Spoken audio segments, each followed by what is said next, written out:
Hi friends, good evening. Welcome to the Hindu analysis for 3rd October. ఈరోజు మనం Hindu news పేపర్లో వచ్చిన ఇంపార్టెంట్ ఆర్టికల్స్ని prelims and mains point of వ్యూలో డిస్కస్ చేద్దాం. Before going to start the session, ఒక important announcement from LTX classes ఏంటంటే దసరా ధమాకా ఆఫర్ ఇవ్వడం జరుగుతుంది. LTX క్లాసెస్ నుండి మీకు UPSC ఇన్ఫినిటీ ప్రోగ్రామ్కి సంబంధించి ఏంటంటే UPSC ఇన్ఫినిటీ ప్రోగ్రామ్ యాక్చువల్గా ఫీజు వచ్చేసి మీకు 60,000 రూపీస్ అనమాట. బట్ దీంట్లో దసరా ఆఫర్ కింద ఫ్లాట్ 15,000 డిస్కౌంట్ తోటి మీకు ఓన్లీ 45,000కే ఇవ్వడం జరుగుతుంది. అండ్ ఈ కోర్స్ వచ్చేసి మీకు లైఫ్ టైం వ్యాలిడిటీ తోటి ఇవ్వడం జరుగుతుంది అనమాట. అండ్ ఈ కోర్స్ వచ్చేసి మీకు 15th October వరకు ఈ ఫీజు అనేది వ్యాలిడ్గా ఉంటుంది ఫీజు. ఓకే, బట్ కోర్స్ వచ్చేసి లైఫ్ టైం వ్యాలిడిటీ తోటి ఇవ్వడం జరుగుతుంది. సో 15th October లోపు మీరు 15,000 డిస్కౌంట్ తోటి మీరు UPSC ఇన్ఫినిటీ ప్రోగ్రామ్కి సబ్స్క్రైబ్ చేసుకోవచ్చు. ఓకే, అండ్ అలాగే UPSC ఇన్ఫినిటీ ప్రోగ్రామ్ కాకుండా మనకు ఆప్షనల్ ఇన్ఫినిటీ ప్రోగ్రామ్ ఉంది కదా, సో దీని మీద కూడా దసరా ధమాకా ఆఫర్ అవుతుంది. ఆప్షనల్ ఇన్ఫినిటీ ప్రోగ్రాంలో వీఆర్ ఆఫరింగ్ 5 ఆప్షనల్స్: PSIR, sociology, public administration, anthro and Telugu literature. యాక్చువల్గా వీటి ఒక్కొక్క దానికి కోర్స్ ఫీ వచ్చేసి 30,000 రూపీస్ అనమాట.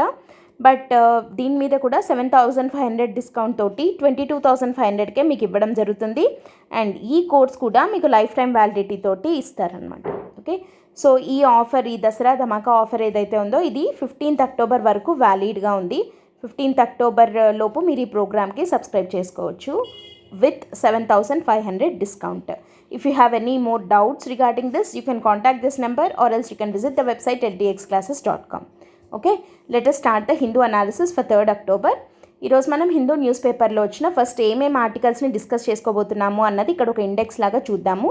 టోటల్ వీఆర్ కవరింగ్ 6 articles today in Hindu news paper. చాలా చాలా ఇంపార్టెంట్ ఆర్టికల్స్ ప్రతి ఒక్కటి prelims and mains point of వ్యూలో మనం డిస్కస్ చేద్దాం. ఓకే, ఫస్ట్ ఆర్టికల్ వచ్చేసి medicine Nobel prize 2023. Very very important article. ఇది మనకి డైరెక్ట్గా ప్రిలిమ్స్లో ఒక క్వశ్చన్ లాగా అయినా అడగచ్చు దీన్ని.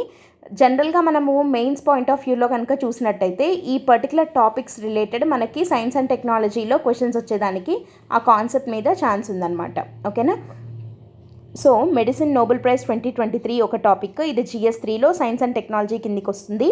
అండ్ క్యాప్చరింగ్ ద రెయిన్స్ అని చెప్పి మనకి అసలు rainfall, different categories of rainfalls, తర్వాత క్రాప్ ఇన్సూరెన్స్ స్కీమ్స్ ఏమున్నాయి ఇండియాలో అండ్ వాటిల్లో ఉన్న ఇష్యూస్ ఏంటి అన్నట్లు ఒక ఎడిటోరియల్ రావడం జరిగింది. సో దాని గురించి డిస్కస్ చేద్దాం. ఇది వచ్చేసి మనకి GS 1లో జియో ఫిజికల్ ఫినామినా కింద అయినా డిస్కస్ చేయొచ్చు, లేదా GS 3లో climate change and its impact on agriculture లేదా ఎకానమీ అట్లయినా కూడా మనం చూడొచ్చు. ఓకే, 1 కింద అయినా 3 కింద అయినా డిస్కస్ చేయొచ్చు ఈ ఆర్టికల్ని. అండ్ నెక్స్ట్ థర్డ్ వన్ వచ్చేసి very very important article, building BRICS for the future అని చెప్పి ఒక ఆర్టికల్ వచ్చింది మనకి. ఇది వచ్చేసి మనకి GS 2లో ఇంటర్నేషనల్ రిలేషన్స్ అనే దాంట్లో మల్టీలేటరల్ గ్రూపింగ్స్ అనే టాపిక్ ఉంటుంది కదా, అందులో బ్రిక్స్ అన్న సబ్ టాపిక్ కిందికి వెళ్తుందన్నమాట. నెక్స్ట్ కలరా కేసెస్ డబల్డ్ అని చెప్పి WHO చెప్తోంది. సో ఈ కాంటెక్స్లో మనం ఏంటంటే ఈ కలరా అనే డిసీజ్ అండ్ అది ఎందుకు వస్తుంది, ఎలా స్ప్రెడ్ అవుతుంది, దానికి లైక్ మెజర్స్ ఏం తీసుకుంటున్నాము అన్నది డిస్కస్ చేద్దాం. WHO ఏం చెప్పిందో కూడా చూద్దాం. అండ్ ఇది వచ్చేసి మనకి GS 2లో పబ్లిక్ హెల్త్ అన్న కాన్సెప్ట్ కిందకి వస్తుంది, వెల్ఫేర్ మెకానిజంలో. నెక్స్ట్ డెత్స్ ఇన్ ప్రిజన్స్ అని చెప్పి ఉంది. సో ఇది ఒకటి మనకి టెక్స్ట్ అండ్ కాంటెక్స్లో గ్రాఫికల్ రిప్రజెంటేషన్స్ ఇస్తున్నారు కదా ఈ మధ్య హిందూలో, దాంట్లో ప్రిజన్స్ అండ్ వాటిల్లో అవుతున్న డెత్స్ రిలేటెడ్ ఒక ఆర్టికల్ వచ్చింది. అయితే మనం ఈ పర్టికులర్ ఆర్టికల్ని మనం ఒక క్వశ్చన్గా డిస్కస్ చేద్దాం. ప్రిజన్స్ అండ్ అందులో ఉన్న ఇష్యూస్ ఏంటి, దాంట్లో తీసుకొని రావాల్సిన రీఫార్మ్స్ ఏంటి అన్న కాన్సెప్ట్లో ప్రిజన్స్ది చూద్దాము. ఇది మనకి GS 2లో గవర్నెన్స్ కింద కవర్ అవుతుంది. And next Aditya L1 mission and Lagrange points అని చెప్పి సైన్స్ పేజ్లో మనకు వచ్చింది. ఈ ఆదిత్య L1 మిషన్ మనం ఆల్రెడీ చాలాసార్లు డిస్కస్ చేశాము. మనం పర్టికులర్గా ఈరోజు మనం చూడబోయేది ఏంటంటే లాగ్రాంజే పాయింట్స్ అనే దాని గురించి కొంచెం డీప్గా చూద్దాం. అండ్ దాంతోపాటు ఈ లాగ్రాంజే పాయింట్స్ యొక్క సిగ్నిఫికెన్స్ ఏంటి అన్నది కూడా చూద్దాం. ఓకే, సో ఇది వచ్చేసి మనకి GS 3లో సైన్స్ అండ్ టెక్నాలజీలో స్పేస్ టెక్నాలజీ అనే పర్టికులర్ సబ్ థీమ్ కిందకి వెళ్తుంది.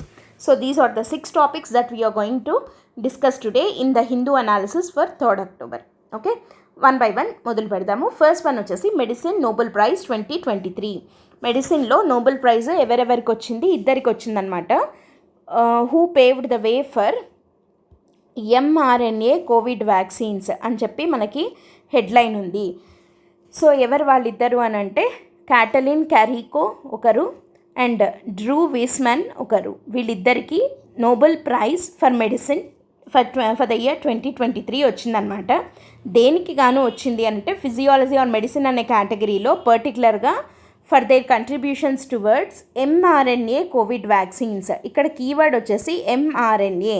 అసలు mRNA అంటే ఏంటి, mRNA వ్యాక్సిన్స్ అంటే ఏంటి, అవి ఎందుకు అంత ఇంపార్టెంట్, అండ్ మామూలు వ్యాక్సిన్స్కి mRNA వ్యాక్సిన్స్కి ఉండే డిఫరెన్స్ ఏంటి అన్న కాన్సెప్ట్ని మనం ఇప్పుడు డిస్కస్ చేద్దాం. ప్రిలిమ్స్కి వీళ్ళ పేర్ల వరకు చూసుకోవాలి అండ్ దాంతోపాటు ఈ కాన్సెప్చువల్ క్లారిటీ కూడా మీకు ఉండాలి.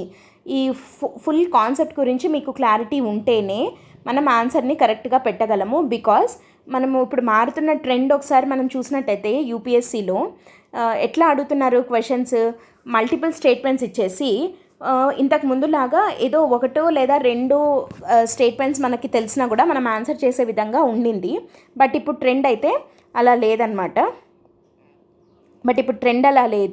సో ఏమవుతుంది అని అంటే లైక్ ఇప్పుడు ప్రతి ఒక్క స్టేట్మెంట్ గురించి మనకు కరెక్ట్గా క్లారిటీ ఉంటే తప్ప మనం ఆన్సర్ చేయలేం. ఎందుకంటే ఆప్షన్స్ మీరు ఒకసారి చూసినట్టయితే which of the above are correct అని అన్నారనుకోండి, ఇక్కడ 1 and 2 ఓన్లీ కరెక్టా, 2 and 3 ఓన్లీ కరెక్టా అట్లా ఇవ్వకుండా ఏమంటున్నారు, 2 స్టేట్మెంట్స్ ఆర్ కరెక్ట్, లేదా all the statements are correct, లేదా ఓన్లీ 3 ఆర్ కరెక్ట్ అట్లా ఇస్తున్నారనమాట.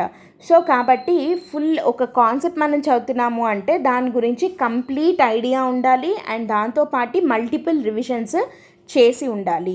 ఓకేనా. సో దానికి ఏంటంటే అది ప్రిలిమ్స్కి అవ్వచ్చు, మీరు చదివేది మెయిన్స్కి అయినా సరే షార్ట్ నోట్స్ చేసుకోవడము అండ్ దాన్ని మల్టిపుల్ టైమ్స్ రివిజన్ చేయడము అన్నది ఒకటే సీక్రెట్. ఓకేనా. సరే, ఇప్పుడైతే మనం mRNA వ్యాక్సిన్స్ గురించి స్టార్ట్ చేసేద్దాము. mRNA vaccine technology. mRNA అంటే ఫస్ట్ ఆఫ్ ఆల్ దీని ఫుల్ నేమ్ ఏంటి అని అంటే మెసెంజర్ RNA. ఒక మెసెంజర్ లాంటిదన్నమాట ఇది. ఓకేనా. అండ్ మనకి ఈ mRNA వ్యాక్సిన్స్ అనేవి ఏం చేస్తాయి అని అంటే దే యూజ్ mRNA అంటే messenger RNA to teach hour cells how to make a protein that triggers an immune response inside our bodies. This immune response produces antibodies from getting infected if virus enters our body. అంటే ఏంటి, ఇది మన సెల్స్కి, మన బాడీలో ఉన్నటువంటి సెల్స్కి ఏం నేర్పిస్తుంది అని అంటే హౌ టు మేక్ ఎ ప్రోటీన్ని ఎలా తయారు చేసుకోవాలి, ఆ ప్రోటీన్ని ఎలా తయారు చేసుకోవాలో నేర్పిస్తే అప్పుడు ఆ ప్రోటీన్కి రెస్పాన్స్గా మన ఇమ్యూన్ సిస్టమ్ రియాక్ట్ అయితే ఆ ఇమ్యూన్ రెస్పాన్స్ ఎలా ఉంటుంది, ఇమ్యూన్ సిస్టమ్ రెస్పాండ్ అవ్వడము అంటే నథింగ్ బట్ యాంటీబాడీస్ని ప్రొడ్యూస్ చేయడం. మనం రీసెంట్గా కూడా ఒక టాపిక్ చెప్పుకున్నాం కదా, మోనోక్లోనల్ యాంటీబాడీస్ అని చెప్పి MABS. సో ఈ మోనోక్లోనల్ యాంటీబాడీస్లో మనం ఏమన్నాము, యాంటీజెన్స్ అనేవి ఒక ఫారిన్ సబ్స్టెన్సెస్. ఓకే. అండ్ ఇట్లాంటివి మన బాడీలోకి ఎంటర్ అయినప్పుడు మన ఇమ్యూన్ సిస్టమ్ రియాక్ట్ అయ్యి రెస్పాన్స్గా ఎలా రియాక్ట్ అవుతుంది, by producing antibodies. So antibodies అనేవి సూపర్ హీరోస్ లాంటివి అని చెప్పి మనం చెప్పుకున్నాం కదా. సో ఈ యాంటీబాడీస్ ఈ ఫారిన్ సబ్స్టాన్సెస్ తోటి ఫైట్ చేసి మనల్ని హెల్తీగా ఉంచడానికి ట్రై చేస్తాయి కదా. సో మామూలుగా మన బాడీ ఏమి రియాక్షన్ అవ్వకుండా ఉంటుంది, బట్ అలా రియాక్ట్ అయ్యేలాగా చేసేవే వ్యాక్సిన్స్. జనరల్గా వ్యాక్సిన్స్కి ఈ mRNA వ్యాక్సిన్స్కి ఉండే తేడా ఏంటి అన్నది ఫస్ట్ ఇప్పుడు చూద్దాము. ఆ తర్వాత అసలు ఈ mRNA వ్యాక్సిన్స్ ఎలా పనిచేస్తాయి అన్నది డిస్కస్ చేద్దాం. Okay. How mRNA vaccines are different from regular vaccines. మామూలుగా వ్యాక్సిన్స్ అంటే ఏంటి, ఏం చేస్తాయి జనరల్గా, ఇప్పుడు మనకు COVID-19 తీసుకుందాం. COVID-19 వ్యాక్సిన్ అంటే ఏంటి అని అంటే, వ్యాక్సిన్ అంటే ఏం చేస్తారు, మనకి ఇంజెక్షన్ వేస్తారు కదా. సో అందులో ఏముంటుంది ఆ ఇంజెక్షన్లో అని అంటే ఏముంటుంది, అందులో ఒక అటెన్యూయేటెడ్ వైరస్ ఉంటుంది. అటెన్యూయేటెడ్ అంటే లైక్ అది ఏమంటారంటే వీకెండ్ వైరస్ అనమాట. చాలా వీక్గా అయిపోయిన వైరస్ని కానీ లేదా డెడ్ వైరస్ని కానీ, అంటే ఈ కోవిడ్ వ్యాక్సినే అనుకోండి. సో కోవిడ్ వ్యాక్సిన్కి ఏం చేస్తారు, SARS-CoV-2 వైరస్ అని అంటాం కదా, SARS-CoV వైరస్ ఉంటుంది కదా. సో దాన్ని అది వీక్ చేసేసి దాన్ని, లేదా డెడ్ అయిపోయినది ఉంటుంది కదా, ఆ వైరస్ని మనకి వ్యాక్సిన్స్ రూపంలో మన బాడీలోకి ఇంజెక్ట్ చేయడం జరుగుతుంది. అప్పుడు మన బాడీ ఏం చేస్తుంది, అది ఒక యాంటీజెన్గా కన్సిడర్ చేస్తుంది, అంటే ఒక ఫారిన్ సబ్స్టెన్స్గా కన్సిడర్ చేసి మన ఇమ్యూన్ సిస్టమ్ న్యాచురల్గా రియాక్ట్ అయ్యి ఏం చేస్తుంది, ఆ రియాక్షన్లో భాగంగా యాంటీబాడీస్ని ప్రొడ్యూస్ చేస్తాయి. ఆ యాంటీబాడీస్ పోయి ఈ వైరస్ తోటి ఫైట్ చేసి మన బాడీని హెల్తీగా అయ్యేలాగా చేస్తాయి. ఇదే కదా వ్యాక్సిన్స్ చేసే పని. మరి ఈ వ్యాక్సిన్స్కి అండ్ ఈ mRNA వ్యాక్సిన్కి తేడా ఏంటి అన్నది చూద్దాం. వ్యాక్సిన్స్ ఏం చేస్తాయి? They train the body to recognise and response to the proteins produced by disease causing organisms like virus, bacteria. అంటే ఫస్ట్ ఈ వైరస్, బ్యాక్టీరియాని మనం బాడీలోకి పంపిస్తే ఇప్పుడు ఆ వైరస్ ప్రొడ్యూస్ చేసే ప్రోటీన్స్ ఏవైతే ఉంటాయో వాటిని రికగ్నైజ్ చేసి మన బాడీ రెస్పాండ్ అయ్యేలాగా చేసేందుకు గాను మన బాడీని ట్రైన్ చేసేవే vaccines. Generally these are made up of small or inactivated doses of disease causing organism which is introduced into the body to provoke the immune system into mounting a response. అదే కదా మనం ఇందాక అనుకున్నాము ఏంటి, small లేదా inactivated doses of disease causing organisms. అది virus అవ్వచ్చు లేదా బ్యాక్టీరియా అవ్వచ్చు. ఆ వైరస్ని మన ఇన్యాక్టివేటెడ్ డోస్ని మన బాడీలోకి పంపించి to provoke immune system into mounting A response అయ్యేలాగా మన ఇమ్యూన్ సిస్టమ్ని ప్రొవోక్ చేయడం. అంటే సింపుల్ చెప్పాలంటే నువ్వు రెస్పాండ్ అవ్వు అని రెచ్చగొట్టడం టైప్ అనమాట. సో అలా చేస్తాయి. మరి mRNA వ్యాక్సిన్స్ ఏం చేస్తాయి? It tricks the body into producing some of the viral proteins it self. ఇక్కడ ఏమవుతుందంటే మనము మామూలు జనరల్ వ్యాక్సిన్స్లో అయితే మనం వైరస్ని లోపలికి పంపిస్తాము. ఆ వైరస్లో ఉండే ప్రోటీన్స్ని మన బాడీయే ఐడెంటిఫై చేసి ఇమ్యూన్ సిస్టమ్ని డెవలప్ చేసుకోవాలి కదా. కానీ mRNAలో ఏంటి అని అంటే ఆ కావలసిన ప్రోటీన్ని బాడీయే తయారు చేసుకునేలాగా ట్రిక్కింగ్ చేయడము. ఓకేనా? అంటే ఇదొక మ్యాజిక్ షాట్ లాంటిదన్నమాట. ఎట్లా చేస్తుంది? మన బాడీయే ప్రోటీన్ని తయారు చేసే విధంగా mRNA ఎలా చేస్తుంది అంటే, how do mRNA vaccines work అంటే ఇక్కడ కొన్ని స్టెప్స్ ఉన్నాయి. స్టెప్ బై స్టెప్ మనం చూద్దాం. ఫస్ట్ వన్ వచ్చేసి mRNA ఎన్కోడింగ్. mRNA ఎన్కోడింగ్ అంటే ఇక్కడ సింపుల్గా చెప్పాలంటే ఏముంది చూడండి. Scientist identify the genetic sequence in the virus they wanted to target. For the COVID-19 mRNA vaccines the target is the spike protein of the SARS-CoV-2 virus. They then encode the sequence into a piece of synthetic mRNA.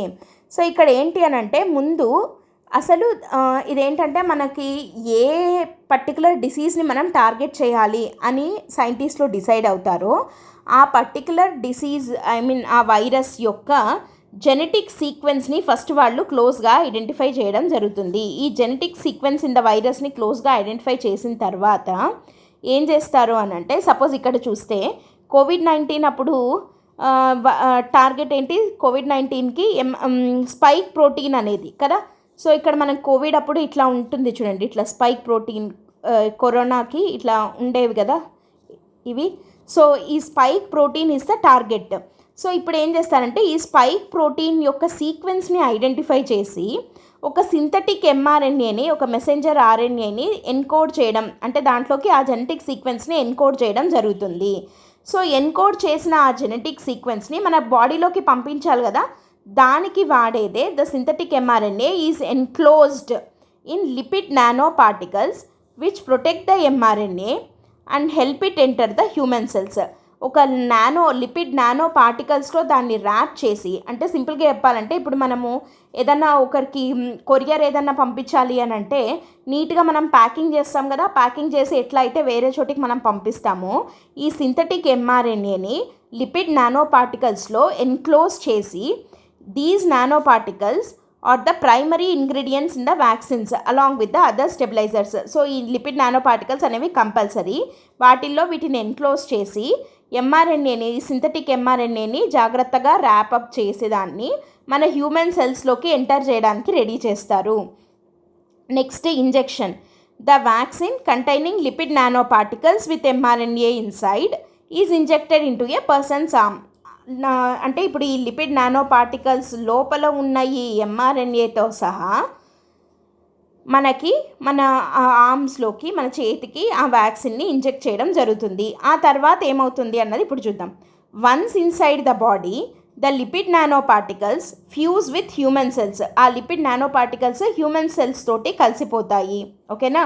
కలిసిపోయిన తర్వాత the mRNA is then released into the cytoplasm of the సెల్స్లో మనకి cytoplasm nucleus అని ఉంటుంది కదా. So ఈ mRNAతో కూడిన ఈ లిక్విడ్ నానో పార్టికల్స్ మన బాడీలోకి ఇంజెక్ట్ చేసిన తర్వాత ఇవి మన హ్యూమన్ సెల్స్ తోటి కలిసిపోతాయి. కలిసిపోయిన వెంటనే mRNA అనేది నానో పార్టికల్స్లో నుంచి ఇట్లా బయటికి వచ్చి సైటోప్లాజంలో కలుస్తుంది.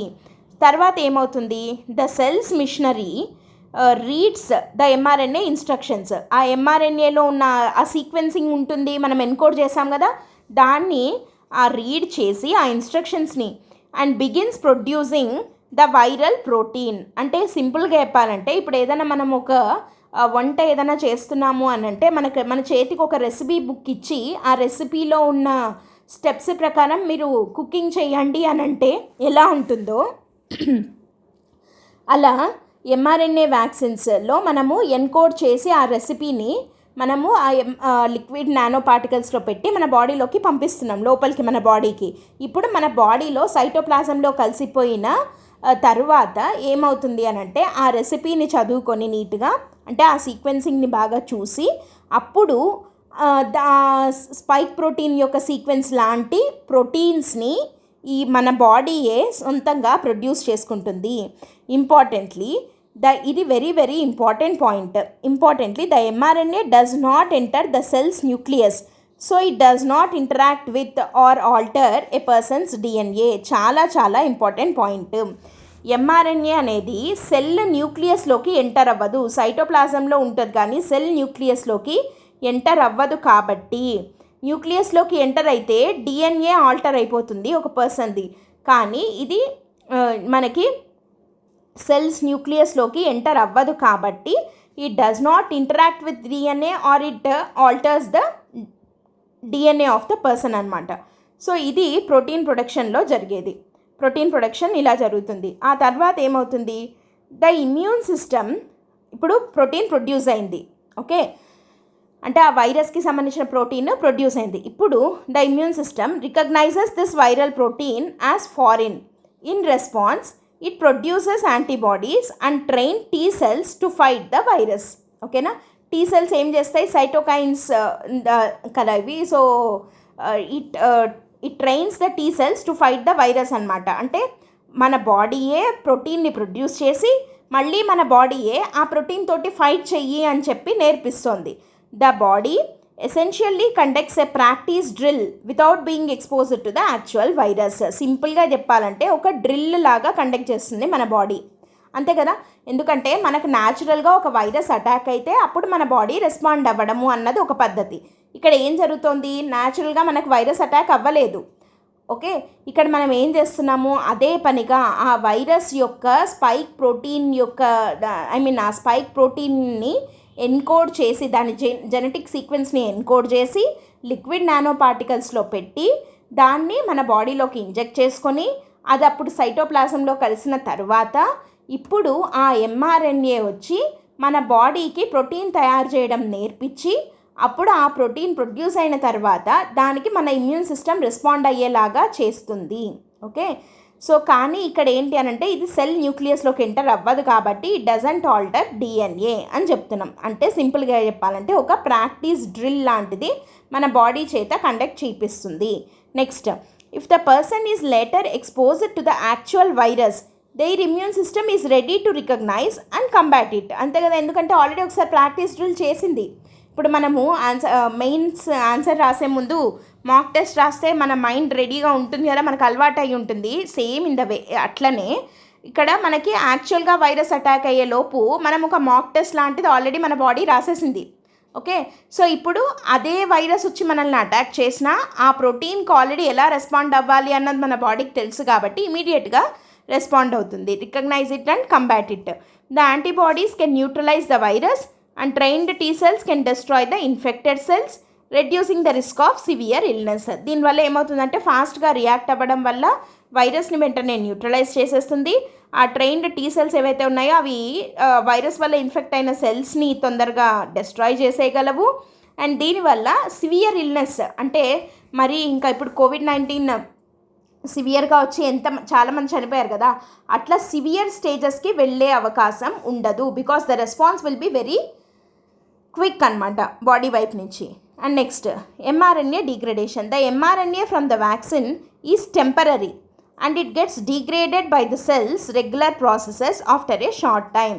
As a result, it does not stay in the body long term. కానీ అది బాడీలో ఎక్కువ లాంగ్ టర్మ్ ఉండదు, చాలా షార్ట్ స్టేనే ఉంటుంది మెసెంజర్ ఆర్ఎన్ఏ. కానీ after the immune response the body retains the memory be cells and T cells that remember how to fight the virus. ఈ mRNA అనేది లైక్ లాంగ్ లాస్టింగ్గా కాకుండా ఓన్లీ లాంగ్ టర్మ్లో ఇది లేకుండా షార్ట్ టర్మ్లో ఉన్నా కూడా ఏమవుతుంది, ఆ బాడీ యొక్క ఇమ్యూన్ రెస్పాన్స్ అంటే మన బాడీ రెస్పాండ్ అయిన తర్వాత ఒకసారి దాన్ని మెమరీ సెల్స్ ఉంటాయి కదా, అది గుర్తుపెట్టుకుంటుంది అనమాట. ఓకే ఇది ప్రోటీన్, సో ఇలాంటి ప్రోటీన్ వస్తే ఇలాంటి రెస్పాన్స్ యాంటీబాడీస్ని నేను రిలీజ్ చేయాలి అని చెప్పి గుర్తుపెట్టుకుంటుంది. కాబట్టి through memory be cells and T cells that remember how to fight the virus. If exposed to the virus in the future, those memory cells can quickly mount a immune response. So ఆ memory cells వల్ల ఫ్యూచర్లో ఎప్పుడన్నా వచ్చినా క్విక్గా immune response చేయగలవు. So ఇవి mRNA vaccines. ఈ mRNA vaccines ని ప్రొడ్యూస్ చేయడంలో వాళ్ళు చేసిన కంట్రిబ్యూషన్కి కాను ఇక్కడ మనం చూసాం కదా, వీళ్ళిద్దరు క్యాటలిన్ క్యారికో అండ్ డ్రూ విస్మెన్ వీళ్ళిద్దరికి నోబెల్ ప్రైజ్ ఇవ్వడం జరిగింది ఫర్ ద ఇయర్ 2023 అనమాట. Okay, so this is very very important article. Next second article వచ్చేసి క్యాప్చరింగ్ ద రెయిన్స్ అని చెప్పి ఉంది. ఇక్కడ ఏమంటున్నారు, India needs all weather insurance against vagaries of global climate అని చెప్పి ఒక ఆర్టికల్ వచ్చింది. సో ఇక్కడ ఏమంటున్నారంటే 2018 నుండి for the first time India received deficit monsoon. First time మనకి ఈసారి వర్షాలు తక్కువగా పడుతున్నాయి, డెఫిసిట్ మాన్సూన్ ఉందన్నమాట. సో ఇక్కడ మన కీవర్డ్ ఏంటి, మాన్సూన్స్, డెఫిసిట్ మాన్సూన్ అని అంటున్నాం. ఇక్కడ మనము జస్ట్ ఇక్కడ ఆర్టికల్లో ఉన్నట్టు చదివితే మనకి ఏం ఉపయోగం ఉండదు. దీన్ని బేస్ చేసుకొని మనం ఏమేమి టాపిక్స్ని కవర్ చేయాల్సి ఉంటుంది అన్నది చూడాలి. ఓకేనా. సో ఇక్కడ ఆర్టికల్లో ఏమంటున్నారంటే మాన్సూన్స్ అండ్ అవి ఈసారి ఎలా తక్కువగా ఉన్నాయి అండ్ దాంతోపాటు క్లైమేట్ చేంజ్ యొక్క ఇంపాక్ట్ అగ్రికల్చర్ మీద ఎలా ఉంటుంది. సో కాబట్టి వీటినన్నిటిని ఓవర్కమ్ చేయాలంటే ఇండియన్ ఫార్మర్స్కి గవర్నమెంట్ సపోర్ట్గా ఉండేందుకు అగ్రికల్చరల్ క్రాప్ ఇన్సూరెన్స్ స్కీమ్స్ ఉండాలి కదా. సో ఆ స్కీమ్స్ ఎలా ఉండాలి, దాంట్లో ఉంటున్న ఇష్యూస్ ఏంటి అన్న కాన్సెప్ట్లో మనము ఈ టోటల్ ఎడిటోరియల్ని చదవాలి. ఓన్లీ ఇక్కడున్న ఎడిటోరియల్ మాత్రమే చదివితే ఏం ఉపయోగం ఉండదు. దీన్ని బ్యాక్గ్రౌండ్లో, దీన్ని కాంటెక్స్లో మనం ఏమేమి డిస్కస్ చేయాలి అనేది చూడాలన్నమాట. ఓకేనా. సో అందుకనే మనం హిందూ అనాలిసిస్ని డీప్గా డిస్కస్ చేస్తాము. ఇక్కడ వచ్చేసి అసలు ఫస్ట్ ఆఫ్ ఆల్ ఒక మాన్సూన్ని మనం ఎన్ని రకాలుగా క్లాసిఫై చేయొచ్చు అని అంటే we can classify the monsoons into 5 categories: normal, below normal, deficient, above normal, excess అని చెప్పి. అసలు ఈ క్లాసిఫికేషన్ని ఎవరు చేస్తారు, who has the authority to classify the monsoons అంటే IMD. Okay, Indian meteorological department వీళ్ళు క్లాసిఫై చేస్తారనమాట. సో ఏ బేసిస్ మీద క్లాసిఫై చేస్తారు అంటే బేస్డ్ ఆన్ ద అమౌంట్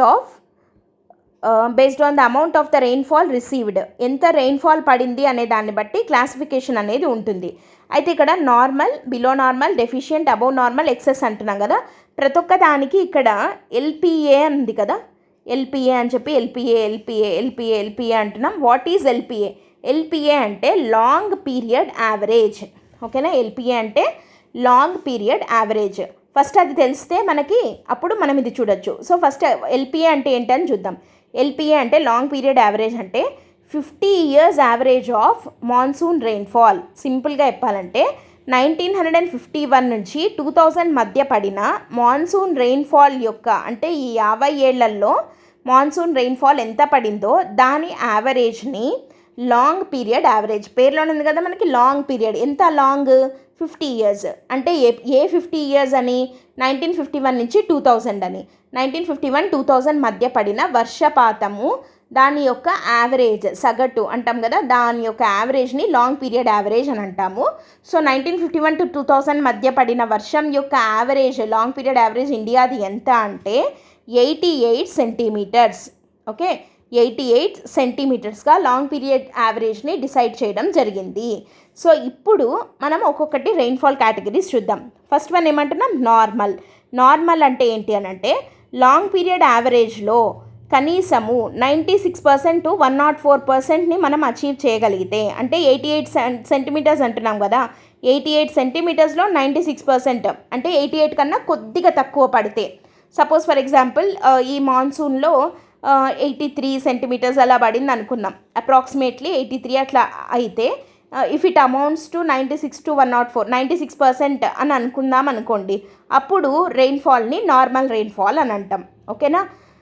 104 అంటున్నాము అంటే 100% దాటింది, అంటే 88 సెంటీమీటర్స్ కన్నా కొంచెం ఎక్కువ పడి ఉంటుంది. సో అప్పుడు కూడా 96 to 104 మధ్య ఉంటే వర్షపాతం దాన్ని నార్మల్ అంటాము. అండ్ 90 to 96% ఆఫ్ 88 సెంటీమీటర్స్, ఇక్కడ ఎల్పిఏ అన్నప్పుడల్లా మనం ఏం చూడాలి, 88. సో 88 సెంటీమీటర్స్లో 90 to 96% మాత్రమే వానలు పడితే దాన్ని బిలో నార్మల్ అంటాము. అండ్ నెక్స్ట్ లెస్ దాన్ 90% పడింది అనుకోండి, అప్పుడు డెఫిషియంట్ అని అంటాము. ఓకే, డెఫిసిట్ లేదా డెఫిషియంట్ రెయిన్ఫాల్ అని అంటాము. So deficient or deficit rainfall if less than 90% of the long period average, అంటే యావరేజ్గా 88 సెంటీమీటర్స్లో 90% కూడా మనకి ఇప్పుడు వర్షాలు పడట్లేదు అని అనుకుంటే అప్పుడు మనది డెఫిసిట్ రెయిన్ఫాల్ అని అంటాం. Next above normal. Above normal అంటే నార్మల్ కన్నా ఎక్కువ కదా, సో ఇక్కడ నార్మల్ అంటే 104 వరకు ఉంది, కాబట్టి 104 to 110% of LPA, 104 to 110% of long period average వర్షాలు కనుక పడితే దాన్ని అబౌవ్ నార్మల్ అంటారు. అండ్ ఎక్సెస్ అంటే ఇంకా ఫుల్గా పడినట్టు కదా, సో ఇక్కడ అబౌవ్ నార్మల్ కన్నా ఎక్కువ, కాబట్టి greater than 110% of the long period average. 88 కన్నా విపరీతంగా 110% అంటే 88ని దాటి లైక్ అరౌండ్ 96 సెంటీమీటర్స్ లేదా 97, 98 సెంటీమీటర్స్ అట్లా కనుక పడితే దాన్ని ఎక్సెస్ రెయిన్ఫాల్ అని చెప్పి అంటారు.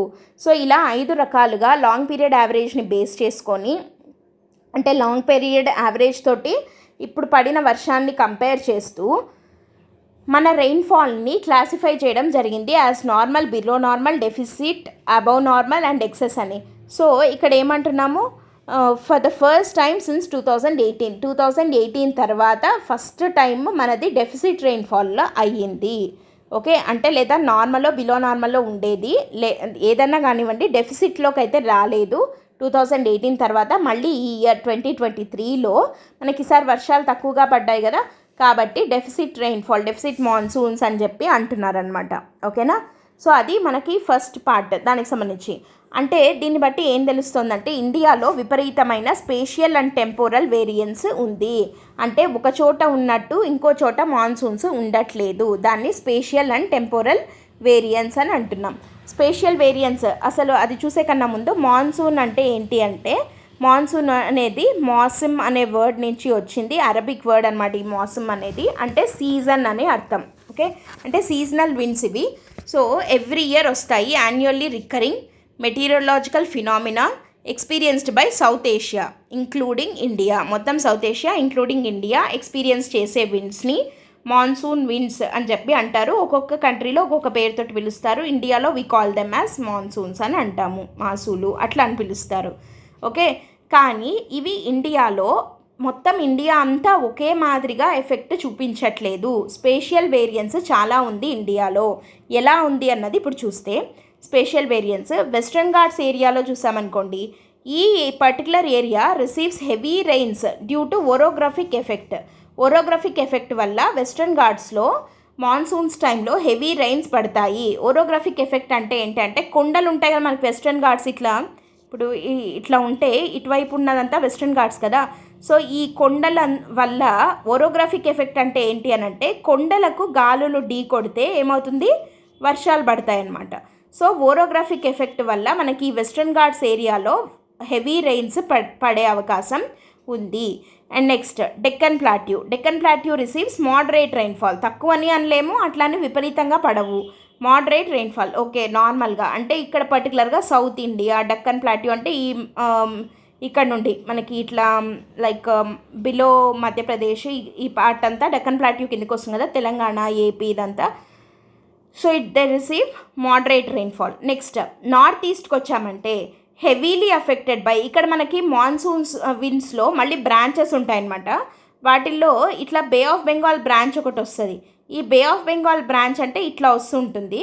సో కాబట్టి ఏంటంటే నార్త్ ఈస్ట్ ఇండియా ఇక్కడ వస్తుంది కదా మనకి, ఈ పార్ట్ విపరీతంగా అఫెక్ట్ అయ్యి సబ్స్టాన్షియల్ రెయిన్ఫాల్, చాలా మంచి రెయిన్ఫాల్ పడుతుంది అనే దానికి ఒక చిన్న ఎగ్జాంపుల్స్ లాగా మనం ఏం చెప్పచ్చు అని అంటే, ఫస్ట్ వచ్చేసి మనకి నార్త్ ఈస్ట్లోనే మాసిన్రామ్ కానీ చిరపుంజి ఇట్లాంటివి ఉన్నాయి కదా, వీటిని wettest places on the earth అని అంటాం. అవి నార్త్ ఈస్ట్లో ఉన్నాయి. ఎందుకున్నాయి అంటే ఇట్లా బాగా హెవీ రెయిన్స్ పడుతున్నాయి కాబట్టి. అండ్ రెండోది ఏంటి అని అంటే మనకి అస్సాం ఉంది కదా, అది కూడా నార్త్ ఈస్ట్లో భాగమే కదా. ఈ అస్సాంలో బ్రహ్మపుత్ర రివర్ ఇవి ఫ్రీక్వెంట్ ఫ్లడ్డింగ్ అవుతూ ఉంటుందన్నమాట. ఎందుకంటే like large volumes of water, ఎక్కువ వర్షం పడుతుంది అండ్ ఫ్లడ్డింగ్ కూడా విపరీతంగా ఉంటుందన్నమాట ఈ ఏరియాలో. సో దాన్ని బట్టి మనకి ఏం తెలుస్తుందంటే North East India is heavily effected by Bay of Bengal branch of winds. So it result in substantial rainfall. అది మనకి తెలుస్తున్నది అస్సాం డివాస్టేటింగ్ ఫ్లడ్స్ ద్వారా. And Mawsynram and Cherrapunji these are the wettest places on the earth అని. అండ్ నెక్స్ట్ నార్త్ ఈస్ట్ అయిపోయింది, Deccan plateau అయిపోయింది, Western Ghats అయిపోయింది. ఇప్పుడు next North West ఇండియాకి వెళ్దాం. నార్త్ వెస్ట్ ఇండియా అంటే స్కాంటీ రెయిన్ఫాల్. ఇట్లా గుజరాత్ ఈ పక్క మనకి స్కాంటీ రెయిన్ఫాల్ పడుతుంది కదా. So it makes these areas arid and drought prone. ఎందుకంటే దీంట్లో చాలా వరకు ఏమవుతుందంటే కొన్ని రెయిన్ షాడో రీజియన్లో ఉంటాయన్నమాట. సో ఇట్లా వెనకకు ఉంటాయి కాబట్టి అక్కడ వర్షాలు పడక మనకి ఎక్కువగా ఈ వెస్ట్రన్ పార్ట్స్, అందుకే మనకి ఇక్కడ మనం గమనించినట్టయితే నాట్ జస్ట్ ఇన్ ఇండియా, మీరు ఎక్కడైనా ఆల్ ఓవర్ ద వరల్డ్ మనం చూసినట్టయితే వెస్ట్రన్ పార్ట్ ఆఫ్ ద కాంటినెంట్స్లోనే ఎక్కువగా డెజర్ట్స్ని చూస్తూ ఉంటాము కదా. సో ఇక్కడ మనకి ఇండియాలో థార్ వెస్ట్రన్ పార్ట్లోనే ఉంది. అండ్ సహారా ఇట్లాంటివి చూసినట్టయితే మనకి వెస్ట్రన్ పార్ట్లోనే ఉంటుంది కదా, ఆఫ్రికాలో అట్లా. సో కాబట్టి స్కాంటీ రెయిన్ఫాల్ ఉంటుంది ఇక్కడ. And it makes these areas arid and drought prone అనమాట. అండ్ నెక్స్ట్ గ్యాంగటిక్ ప్లెయిన్స్ చూద్దాం. ఇంకా మనకు మిగిలినవి ఈ పార్ట్, ఇక్కడ గ్యాంగటిక్ ప్లెయిన్స్ ఉంటుంది కదా ఇది. సో గ్యాంగటిక్ ప్లెయిన్స్ ఏంటంటే they receive good amount of rainfall. కానీ ఏంటి అని అంటే గ్యాంగటిక్ ప్లెయిన్స్లో కూడా మళ్ళీ ఇక్కడంతా అంటే లైక్ ఈ ఉత్తరాఖండ్, హిమాచల్ ప్రదేశ్ ఇక్కడంతా బాగా పడతాయి వర్షాలు. కానీ ఈస్ట్లో విపరీతంగా పడతాయి. అంటే దాంట్లో కూడా మళ్ళీ గ్యాంగటిక్ ప్లెయిన్స్లో ఇట్లా వెస్ట్కి జరిగే కొద్దీ మళ్ళీ తగ్గిపోతుంది. ఎందుకంటే ఈ వెస్ట్ ఇన్ఫ్లుయెన్స్ ఉంటుందన్నమాట. సో ఈస్ట్తో కంపేర్ చేస్తే వెస్ట్కి వచ్చే కొద్దీ రెయిన్ఫాల్ అనేది తగ్గిపోతుంది. సో ఒక ఇండియాలోనే మాన్సూన్స్ యొక్క వేరియేషన్స్ ఎంత ఉన్నాయి అని అంటే చూడండి, ఒక్కొక్క టోపోగ్రఫిక్ కండిషన్ ప్రకారం ఒక్కొక్క రకమైన ఇంపాక్ట్ని మాన్సూన్స్ చూపిస్తున్నాయి, రైట్. సో లైక్ ఏంటిది, డక్కన్ ప్లాట్యూలో అయితే మోడరేట్గా, వెస్ట్రన్ ఘాట్స్లో అయితే హెవీగా, నార్త్ ఈస్ట్లో అయితే మళ్ళీ substantial rainfall because of Bay of Bengal branch. And Gangetic ప్లెయిన్స్లోనే మళ్ళీ అంటే ఒక గ్యాంగటిక్ ప్లెయిన్స్లోనే మళ్ళీ ఈస్ట్ వైపు అయితే ఎక్కువగా, వెస్ట్కి వచ్చే కొద్దీ తగ్గుతూ. సో ఇట్లా రకరకాలుగా స్పేషియల్ వేరియన్స్ అనేది మనకి మాన్సూన్లో కనపడుతుంది ఇండియాలో. అండ్ నెక్స్ట్ టెంపోరల్ వేరియన్స్ వస్తే అంటే అది మొదలైనప్పటి నుంచి ఎట్లా ఉంటుంది, రీట్రీట్ అయిందాక అంటే ఆన్సెట్ ఫస్ట్ ఇది మొదలవ్వగానే మనకి monsoon hits Kerala around June నెలలో మనకి కేరళలో ఫస్ట్ వర్షాలు పడతాయి. దాంతో మాన్సూన్స్ మొదలవుతాయి. అండ్ తర్వాత యాక్టివ్ అండ్ బ్రేక్ ఫేసెస్ ఉంటాయి. అంటే కొన్ని నెలలు లైక్ కొన్ని వారాల వరకు అసలు వర్షాలే పడవు, లేదా దాన్ని బ్రేక్ ఫేస్ అంటాము. అండ్ బాగా పడుతున్న దాన్ని యాక్టివ్ ఫేజ్ అని అంటాము. ఫైనల్గా రీట్రీట్ అంటే ఇంకా వెనక్కి రీట్రీటింగ్ మాన్సూన్స్ అంటాం కదా. They start around September. ఇప్పుడు యాక్చువల్గా కరెక్ట్ టైం అనమాట ఇది సెప్టెంబర్. మనకు అందుకే కొంచెం వర్షాలు పడుతూ ఉంటాయి మళ్ళీ. Starts around September from north west. And కంప్లీట్గా విత్డ్రా అయిపోయేది ఎప్పుడు అంటే డిసెంబర్కి, ఓకేనా. సో అందుకే మనకి రైనీ సీజన్ ఇది సెప్టెంబర్లో మొదలయ్యి డిసెంబర్లో కంప్లీట్గా విత్డ్రా అయిపోతాయి అన్నమాట. సో ఇవి కాక అంటే ఈ స్పేషియల్ అండ్ టెంపోరల్ వేరియన్స్ కాక వీటిని ఇంకా ఇన్ఫ్లుయెన్స్ చేస్తున్నటువంటి ఫ్యాక్టర్స్ ఏవి అని అంటే క్లైమేట్ చేంజ్, ఇవి L Nino, La Niña, Indian ocean dipole, jet streams. So ఈ హిమాలయాస్ జెట్ స్ట్రీమ్స్ని అడ్డుకోవడం ఇట్లాంటివి కొన్ని ఉన్నాయన్నమాట. సో ఎల్ నినో వల్ల మనకి డ్రాట్ లైక్ సిచ్యువేషన్స్ వస్తూ ఉంటాయి. లానినా వల్ల మనకి హెవీ రెయిన్ఫాల్ పడే అవకాశం ఉంది. So Indian Ocean dipole, jet streams ఇవన్నీ ఈ వేరియన్స్ని ఇంకా ఇన్ఫ్లుయెన్స్ చేస్తున్నటువంటి ఫ్యాక్టర్స్ అవుతున్నాయి. El Nino, La Nina, IOD, jet streams ఇవన్నీ, ఓకేనా. సో ఇంత వేరియేషన్స్ ఉన్నాయి కాబట్టి అగ్రికల్చర్ ఇండియా వచ్చేసి అగ్రేరియన్ ఎకానమీ, ఓకే. ఫస్ట్ వచ్చేసి అగ్రేరియన్ ఎకానమీ అండ్ దాంట్లో కూడా మళ్ళీ మాన్సూన్ డిపెండెంట్. కాబట్టి ఇట్లాంటి ఒక కంట్రీకి ఏమవుతుంది, క్లైమేట్ చేంజ్ ఎక్కువ అవుతుంది. క్లైమేట్ చేంజ్ ఎక్కువైతే మనకి మాన్సూన్స్ మీద ఇంపాక్ట్ ఆన్ మాన్సూన్స్ ఎక్కువ ఉంటుంది కదా, ఇంపాక్ట్ ఆన్ మాన్సూన్స్ ఎక్కువ ఉంటుంది. దానివల్ల ఇంపాక్ట్ ఆన్ అగ్రికల్చర్ ఖచ్చితంగా ఎక్కువ ఉంటుంది. ఇండియాలో ఒకసారి మనం చూసినట్టయితే ఫస్ట్ మన అగ్రికల్చర్ వచ్చేసి మాన్సూన్ డిపెండెంట్ అండ్ మన ఎకానమీ వచ్చేసి అగ్రేరియన్ ఎకానమీ. కాబట్టి మన ఎకానమీ మొత్తం మాన్సూన్స్ మీద డిపెండ్ అయ్యింది అని కూడా చెప్పచ్చు. ఇది నాట్ ఎగ్జాజరేషన్. కాబట్టి అట్లాంటప్పుడు దాని మీద డిపెండ్ అయ్యి ఇంతమంది ఉన్నారు కాబట్టి అండ్ ముఖ్యంగా ఫార్మర్స్ దెబ్బతినకుండా ఉండాలి అని అంటే all weather based crop insurance scheme, అంటే అన్ని వెదర్ని ఐడెంటిఫై చేసేలాగా ఒక కాంప్రహెన్సివ్ క్రాప్ ఇన్సూరెన్స్ స్కీమ్ అనేది రావాల్సిన అవసరం ఉంది అని చెప్పి మనకి ఈ ఆర్టికల్ మాట్లాడుతోంది. అండ్ మనము ఇప్పుడు దాని ఫీచర్స్ ఎలా ఉండాలి అన్నది చూద్దాం. కాంప్రహెన్సివ్ కవరేజ్ ఉండాలి, అంటే droughts, floods, cyclones, heat waves అన్నీ కవర్ అవ్వాలి ఇందులో. అండ్ తర్వాత క్విక్ పేఅవుట్స్ అంటే ఏంటి అని అంటే మామూలుగా గ్రౌండ్ వెరిఫికేషన్ చేయాలి, అసలు నిజంగా పంట ఎంత నష్టపోయారు ఏంటి అని చెప్పి వెరిఫై చేసి కానీ వాళ్ళకి ఆ ఇన్సూరెన్స్ అనేది రాదు అని చెప్పి దానివల్ల చాలా డిలే అవుతూ ఉంటాయి పేఅవుట్స్. అట్లా కాకుండా క్విక్ పేఅవుట్స్ అవ్వాలి అని అంటే శాటిలైట్ ఇమేజెస్ని వాడాలి. తర్వాత దాని ద్వారా వెరిఫికేషన్ని చాలా ఫాస్ట్గా ఫినిష్ చేసి గ్రౌండ్ వెరిఫికేషన్స్ కాకుండా త్వరగా వాళ్ళ పేమెంట్స్ వాళ్ళకి ఇచ్చేసినట్టయితే ఫార్మర్స్కి ఇన్సూరెన్స్వి చాలా హెల్ప్ అవుతుంది. నెక్స్ట్ అఫోర్డబిలిటీ, ప్రీమియమ్స్ చాలా లోగా పెట్టాల్సిన అవసరం ఉంది అండ్ గవర్నమెంట్ కూడా సబ్సిడీస్ని ఇవ్వాల్సి ఉంటుంది ఫర్ మోర్ అడాప్షన్. దీని పట్ల ఇంట్రెస్ట్ చూపించి ప్రీమియమ్స్ పే చేసి ఇన్సూరెన్స్లోకి ఎంటర్ అవ్వాలి అని అంటే గవర్నమెంట్ సబ్సిడీస్ ఇస్తూ ప్రీమియం రేట్స్ని లోగా పెడితే దెన్ ఎక్కువ మంది ఇన్సూరెన్స్ కవరేజ్ కిందికి వస్తారు ఫార్మర్స్ అండ్ అది వాళ్ళకి ఫ్యూచర్లో చాలా హెల్ప్ అవుతుంది. సో ఇది ఓకే, ఇది ఉండాల్సినది. అండ్ ప్రజెంట్ ఉన్నది ఏంటి, ప్రధాన్ మంత్రి ఫసల్ బీమా యోజన. ఇది 2016లో స్టార్ట్ అయింది ఈ స్కీమ్. అండ్ ఇది ఏమేమి కవర్ చేస్తుందంటే pre sowing to post harvest, అంటే మనం ఇంకా విత్తనాలు కూడా చల్లక ముందు టైం నుంచి పోస్ట్ హార్వెస్ట్ పంట చేతికి వచ్చేసిన తర్వాత వరకు ప్రతి ఒక్క స్టేజ్లో జరిగే నష్టానికి ఈ ఫసల్ బీమా యోజన ఇన్సూరెన్స్ని ప్రొవైడ్ చేస్తుంది. It is against non preventable natural risks, మనం ప్రివెంట్ చేయలేని న్యాచురల్ రిస్క్స్ ఏవైతే ఉంటాయో వాటికి అగైన్స్ట్గా ఈ ఇన్సూరెన్స్ అనేది హెల్ప్ అవుతుంది అండ్ ప్రీమియమ్స్ వచ్చేసి చాలా లోగా ఉన్నాయి. ఈ ప్రధాన్ మంత్రి ఫసల్ బీమా యోజన వేటిని రీవ్యాంప్ చేసి తీసుకొని వచ్చిండేది అంటే ఎంఎన్ఏఎస్ అంటే modified national agriculture insurance scheme, ఇది మళ్ళీ ఉత్తర నేషనల్ అగ్రికల్చర్ ఇన్సూరెన్స్ స్కీమ్, తర్వాత ఇది వచ్చేసి weather based crop insurance scheme. So ఈ మూడింటిని మాడిఫై చేసి రీవ్యాంప్ చేసి ప్రధాన్ మంత్రి ఫసల్ బీమా యోజన అనేది ఒక ఫ్లాగ్షిప్ ఇనిషియేటివ్గా తీసుకొని వచ్చారు. దీని కీ పాయింట్స్ ఒకసారి మనం చూస్తే ప్రీమియం చాలా లో అన్నాం కదా. ఖరీఫ్ పంటలకైతే 2%, రబీకి అయితే 1.5%, కమర్షియల్ లేదా హార్టికల్చర్ క్రాప్స్ ఈ కూరగాయలు ఇట్లాంటివి ఉంటాయి కదా వీటికి వచ్చేసి 5% ప్రీమియం తీసుకోవడం జరుగుతుందన్నమాట. సో మనం చూసినట్టయితే ప్రీమియమ్స్ చాలా తక్కువగానే ఉన్నాయి. అండ్ ఏమేం రిస్క్స్ని కవర్ చేస్తుంది ఇన్సూరెన్స్, హెయిల్ స్టార్మ్స్, తర్వాత ల్యాండ్ స్లైడ్లు, సైక్లోన్లు, తర్వాత మనకి అన్సీజనల్ రెయిన్స్ అకాల వర్షాలు ఇట్లాంటివి పడితే, తర్వాత పోస్ట్ హార్వెస్ట్ మనం అన్నాం కదా pre sowing to post harvest అని. సో పంట చేతికి వచ్చేసిన తర్వాత కూడా ఏదన్నా నష్టం జరిగినా కూడా ఈ ఫసల్ బీమా యోజన కవర్ చేస్తుంది ఆ రిస్క్ని కూడా. అండ్ దాదాపు 30 crore ఫార్మర్స్ ఇంతవరకు ఇన్ష్యూర్ చేసుకున్నారు మనకు తెలిసిన స్టాటిస్టిక్స్ ప్రకారం ఫ్రమ్ ద ఇయర్ 2016, అంటే ఇది లాంచ్ చేసినప్పటి నుంచి 30 కోట్ల మంది ఇన్సూరెన్స్ ఈ ఫసల్ బీమాది ఎన్రోల్ చేసుకున్నారు. అండ్ టోటల్గా ఇప్పటి వరకు ఇచ్చిన క్లెయిమ్స్ వర్త్ ఎంత అంటే 95,000 crores వర్త్ ఆఫ్ క్లెయిమ్స్ని ఇప్పటి వరకు ఫార్మర్స్కి ఇవ్వడం జరిగింది. అండ్ కలెక్ట్ అయిన ప్రీమియం వచ్చేసి 17,000 crores పెయిడ్ బై దెమ్, అంటే 17,000 కోట్ల ప్రీమియం కట్టిన వాళ్ళల్లో వాడుకున్న క్లెయిమ్స్ 95,000 crores, అంటే బాగానే హెల్ప్ అయినట్టు.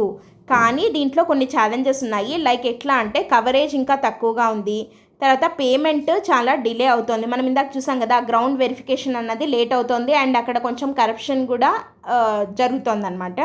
అండ్ నెక్స్ట్ ప్రొసీజర్ చాలా కాంప్లెక్స్గా ఉంది అండ్ ప్రైవేట్ సెక్టార్ పార్టిసిపేషన్ లేదు. ఇక్కడ మనము మన ఇన్సూరెన్స్ స్కీమ్ని వేరే కంట్రీస్తో కంపేర్ చేసినట్టయితే యుఎస్ లేదా చైనా ఇట్లాంటి వాటిల్లో ప్రైవేట్ సెక్టార్ పార్టిసిపేషన్ చాలా ఉంది ఇన్ అగ్రికల్చర్ ఇన్సూరెన్స్ అనమాట.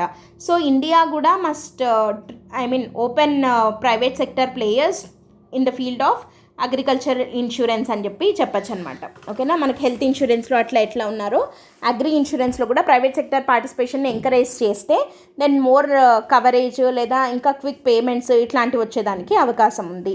సో ఇది క్యాప్చరింగ్ ద రైన్స్ అనే ఆర్టికల్లో మనం డిస్కస్ చేసాం. And let us move on to the third article building BRICS for the future. ఇది యాక్చువల్గా ఈ ఆర్టికల్లో మనకి ఏం చెప్తోంది అని అంటే, మనకి రీసెంట్గా 2023లో ఆగస్ట్ 2023లో బ్రిక్స్ సమ్మిట్ జరిగింది కదా, జోహనాస్బర్గ్లో జరిగింది. సౌత్ ఆఫ్రికాలో ఉన్న జోహనాస్బర్గ్లో బ్రిక్స్ సమ్మిట్ జరిగింది. అండ్ జోహనాస్బర్గ్లో జరిగింది కాబట్టి దాని అవుట్కమ్స్ని మనం ఏమంటామంటే జోహనాస్బర్గ్ డిక్లరేషన్ అని అంటాం. అయితే ఇక్కడ మొత్తం టోటల్గా ఆర్టికల్లో ఈయన ఏం మాట్లాడుతున్నారు అని అంటే, జోహనాస్బర్గ్లో జరిగిన డిక్లరేషన్ యొక్క అవుట్కమ్స్ గురించి డిస్కస్ చేస్తూ, ఆ జోహనాస్బర్గ్ డిక్లరేషన్ కొన్ని కీ ఇష్యూస్ని కొన్ని కీ ఇష్యూస్ని డిస్కస్ చేయడంలో ఫెయిల్ అయింది. కానీ అది ఫెయిల్ అయింది కదా జోహనాస్బర్గ్ డిక్లరేషన్ ఈ ఇష్యూస్ని ఐడెంటిఫై చేసి సాల్వ్ చేయడంలో. కాబట్టి బ్రిక్స్ గ్రూపింగే అంత లైక్ ఏమంటారంటే అంత వర్తీగా లేదు, లైక్ అది బాగా పనిచేయట్లేదు, ఆ గ్రూపింగ్ అనేది ప్రాపర్ ఫంక్షనింగ్ అవ్వట్లేదు అని మనం అనడానికి లేదు. బికాస్ దాని ఎవల్యూషన్ని మనం ఒకసారి చూసినట్టయితే అది ఎంత స్ట్రాంగ్గా ఎవాల్వ్ అవుతూ వస్తుంది అన్నది కనుక చూస్తే మనము అలా అనడానికి లేదు. ఒక డిక్లరేషన్తో మనం ఆ గ్రూప్ యొక్క ఫ్యూచర్నే డిసైడ్ చేయడానికి లేదు అన్నట్టు చెప్తున్న ఆర్టికల్ ఇది. సో ఇక్కడ మనం సింపుల్గా జోహనాస్బర్గ్ డిక్లరేషన్ దాని అవుట్కమ్స్ ఏంటి అండ్ అది మిస్ చేసింది కొన్ని ఇష్యూస్ని అన్నాం కదా, ఆ ఇష్యూస్ ఏంటి అన్నది డిస్కస్ చేద్దాం. ఓకేనా, and here are the outcomes of Johannesburg declaration అంటే 2023 బ్రిక్స్ సమ్మిట్ యొక్క అవుట్కమ్స్ అన్నమాట ఇవి. అవి ఏంటి అని అంటే, ఫస్ట్ వన్ చూడండి, it upheld international law and ఆర్డర్ని అప్హెల్డ్ చేసింది. అండ్ నెక్స్ట్ ఇంక్లూజివ్ మల్టీలేటరలిజం ఉండాలి అని చెప్పింది. Third one, agri and food security గురించి డిక్లరేషన్ ఇచ్చింది. ఏమని అనంటే అగ్రికల్చర్ ట్రేడ్ ఫెయిర్గా జరగాలి అండ్ హంగర్ని ఎండ్ చేయాలి అండ్ అగ్రికల్చర్ వచ్చేసి క్లైమేట్ స్మార్ట్గా ఉండాలి. సో ఈ ఏరియాస్లో మనం బ్రిక్స్ నేషన్స్ అన్నీ కలిపి పనిచేయాలి అని చెప్పి డిక్లరేషన్ చేసింది. అండ్ ఫోర్త్ వన్, యునైటెడ్ నేషన్స్లో రీఫార్మ్స్ తేవాలి including United Nations Security Council. ఇది ఎప్పుడు ఇండియా అడిగేది అదే కదా, పర్మనెంట్ మెంబర్షిప్ కోసం ట్రై చేస్తుంది. సో దాంట్లో రీఫార్మ్స్ రావాలి, యుఎన్లో పర్టికులర్లీ యుఎన్ఎస్సిలో రావాలి అని చెప్పి అడుగుతోంది. అండ్ నెక్స్ట్ యాంటీ కరప్షన్, అంటే కరప్షన్ కంట్రోల్ మెషర్స్, దాని పట్ల అవేర్నెస్, బ్రిక్స్ నేషన్స్ మధ్య ఇంటరాక్షన్స్ ద్వారా మనం యాంటీ కరప్షన్ మెషర్స్ని ఎలా తీసుకోవచ్చు అన్నది డిస్కస్ చేసింది. And next digital economy working group. ఇదేంటి అని అంటే మనకి ఇప్పుడు మొత్తం కామర్స్ ఎక్కువ అయిపోతున్న ఈ ట్రెండ్లో బ్రిక్స్ నేషన్స్లో పర్టికులర్గా కన్జ్యూమర్స్ దెబ్బతినకుండా కామర్స్ వల్ల మోసపోకుండా ఇలా ఉండాలి అని అంటే డిజిటల్ ఎకానమీ అండ్ దాన్ని ఇంకా ఫర్దర్గా స్ట్రెంథెన్ చేయాలి అండ్ వాళ్ళ డేటా ప్రైవసీని కాపాడుతూ కన్జ్యూమర్స్ని దీని పట్ల అవేర్నెస్ పెంచేలాగా ఏం చేయాలి అని చెప్పి డిస్కస్ చేయడం కోసము డిజిటల్ ఎకానమీ వర్కింగ్ గ్రూప్ అనే ఒక వర్కింగ్ గ్రూప్ని ఏర్పాటు చేయడం జరిగింది as part of this Johannesburg declaration. And next strengthening the trade, BRICS nations మధ్య ట్రేడ్ని స్ట్రెంథన్ చేసుకోవడానికి ఏం చేయాలి అన్నది డిస్కస్ చేసింది. అండ్ నెక్స్ట్ అన్నిటికన్నా ముఖ్యంగా ఏంటి అని అంటే ఎక్స్పాన్షన్ ఆఫ్ బ్రిక్స్ గ్రూపింగ్ దాని యొక్క మెంబర్షిప్ని పెంచుకునింది కదా. ఇట్ ఇంక్లూడెడ్ ఏవేవి వచ్చాయి కొత్తగా, Argentina, Egypt, Ethiopia, Iran, Saudi Arabia, UAE, ఇవన్నీ కొత్త మెంబర్స్గా బ్రిక్స్ గ్రూపింగ్కి యాడ్ అయ్యాయి. బ్రిక్స్ అంటే Brazil, Russia, India, China, south Africa. వీటికి తోడు కొత్తగా యాడ్ అయినవి Argentina, Egypt, Ethiopia, Iran, Saudi Arabia, UAE, ఇవి కొత్తగా చేరాయి. And next CCIT by India, ఇదేంటంటే టు కౌంటర్ ఇంటర్నేషనల్ టెర్రరిజం అనమాట. ఇండియా తీసుకొని వచ్చిన ఇనిషియేటివ్ ఇది. So it is very very important. దీన్ని ఇంటర్నేషనల్ టెర్రరిజంని మనం ఎట్లా కంట్రోల్ చేయాలి అని చెప్పి డిస్కస్ చేయడానికి అని చెప్పి ఈ గ్రూపింగ్ని ఫామ్ చేయడం జరిగింది, పర్టికులర్గా India. And it work with in UN అనమాట. అండ్ నెక్స్ట్ డీడాలరైజేషన్ అంటే ఏంటి, మనం ఇది చాలాసార్లు డిస్కస్ చేసాం. డీడాలరైజేషన్ అంటే ఏంటంటే డాలర్లో ట్రేడింగ్ కాకుండా వితిన్ ద బ్రిక్స్ గ్రూప్ ఏదైనా ట్రేడ్ జరుగుతూ ఉంటే పేమెంట్స్ అనేవి లోకల్ కరెన్సీస్లో చేయాలి కానీ డాలర్స్లో కాదు అన్నట్టు అనమాట. సో ఇది డీడాలరైజేషన్. ఇవి మొత్తం total 10 outcomes of BRICS group summit in 2023. దీన్నే మనం జోహానస్బర్గ్ డిక్లరేషన్ అని కూడా అంటాము. సో ఇక్కడ 10 పాయింట్స్ ఉన్నాయి కదా, కొంచెం ఈజీగా గుర్తుపెట్టుకోవడానికి ఒక చిన్న షార్ట్ కట్ లాగా మనం చూసినట్టయితే, జనరల్గా మనం ఏమైనా జనరల్ స్టడీస్వి మనం చూడాలి అని అంటే వి డిస్కస్ ఇట్ అండర్ కొన్ని హెడ్డింగ్స్ లైక్ స్పెల్ట్, SPELT అంటాం అనమాట. ఎస్ అంటే ఏంటంటే సోషియో కల్చరల్, పి అని అంటే పొలిటికల్ లేదా గవర్నెన్స్ లేదా IR రిలేటెడ్ ఇట్లాంటివి, అండ్ ఈ అంటే economical as well as environmental and ethical. Okay, L అంటే లా అండ్ ఆర్డర్ వస్తుంది, అండ్ టీ అంటే టెక్నాలజికల్.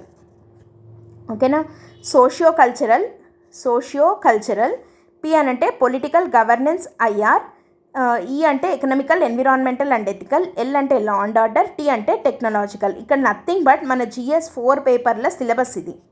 ఓకే, సో ఇక్కడ మనం ఏదైనా ఒక ఇట్లా లెంతీ టాపిక్స్ లెంతీ పాయింట్స్ మనకు ఉన్నప్పుడు సింపుల్గా మనం గుర్తుపెట్టుకోవడానికి ఇట్లా స్పెల్ట్ అనే కేటగిరీని ఈ యాక్రోనమ్ని మనం గుర్తుపెట్టుకుంటే ఆ కేటగిరీలలో ఇవి ఏమేమి ఫిట్ అవుతాయో చూసుకొని దాని ప్రకారం మనము ఈజీగా రివిజన్ చేసుకోవచ్చు అనమాట. ఓకేనా, సో ఇక్కడ సోషియో కల్చరల్ రిలేటెడ్ మనకేం లేదు, బట్ ఇక్కడ కల్చర్ అనే దాని కింద మనం గుర్తుపెట్టుకోదగినది అంటే కల్చరల్ అని కాదు కానీ ఇక్కడ ఎక్స్పాన్షన్ ఆఫ్ బ్రిక్స్, దీనివల్ల ఏంటి లైక్ ఒక కల్చరల్ రిలేషన్స్ అనేవి పెరుగుతాయి కదా మన నేషన్స్ మధ్య. సో అట్లా ఈ పాయింట్ని మనము సోషియో కల్చరల్ అనే యాంగిల్ కింద మనం చూడొచ్చు. సోషియో కల్చరల్ అనే దాని కింద ఎక్స్పాన్షన్ ఆఫ్ బ్రిక్స్ అనే పాయింట్ని గుర్తుపెట్టుకోవచ్చు. అండ్ నెక్స్ట్ వన్ ఏంటి, అప్హెల్డ్ ఇంటర్నేషనల్ లా అని అన్నాం, ఇది గవర్నెన్స్ కిందికి వస్తుంది. Okay, governance. And next inclusive multilateralism, అంటే మల్టీలేటరలిజం ఇదంతా రిలేటెడ్ టు IR కదా.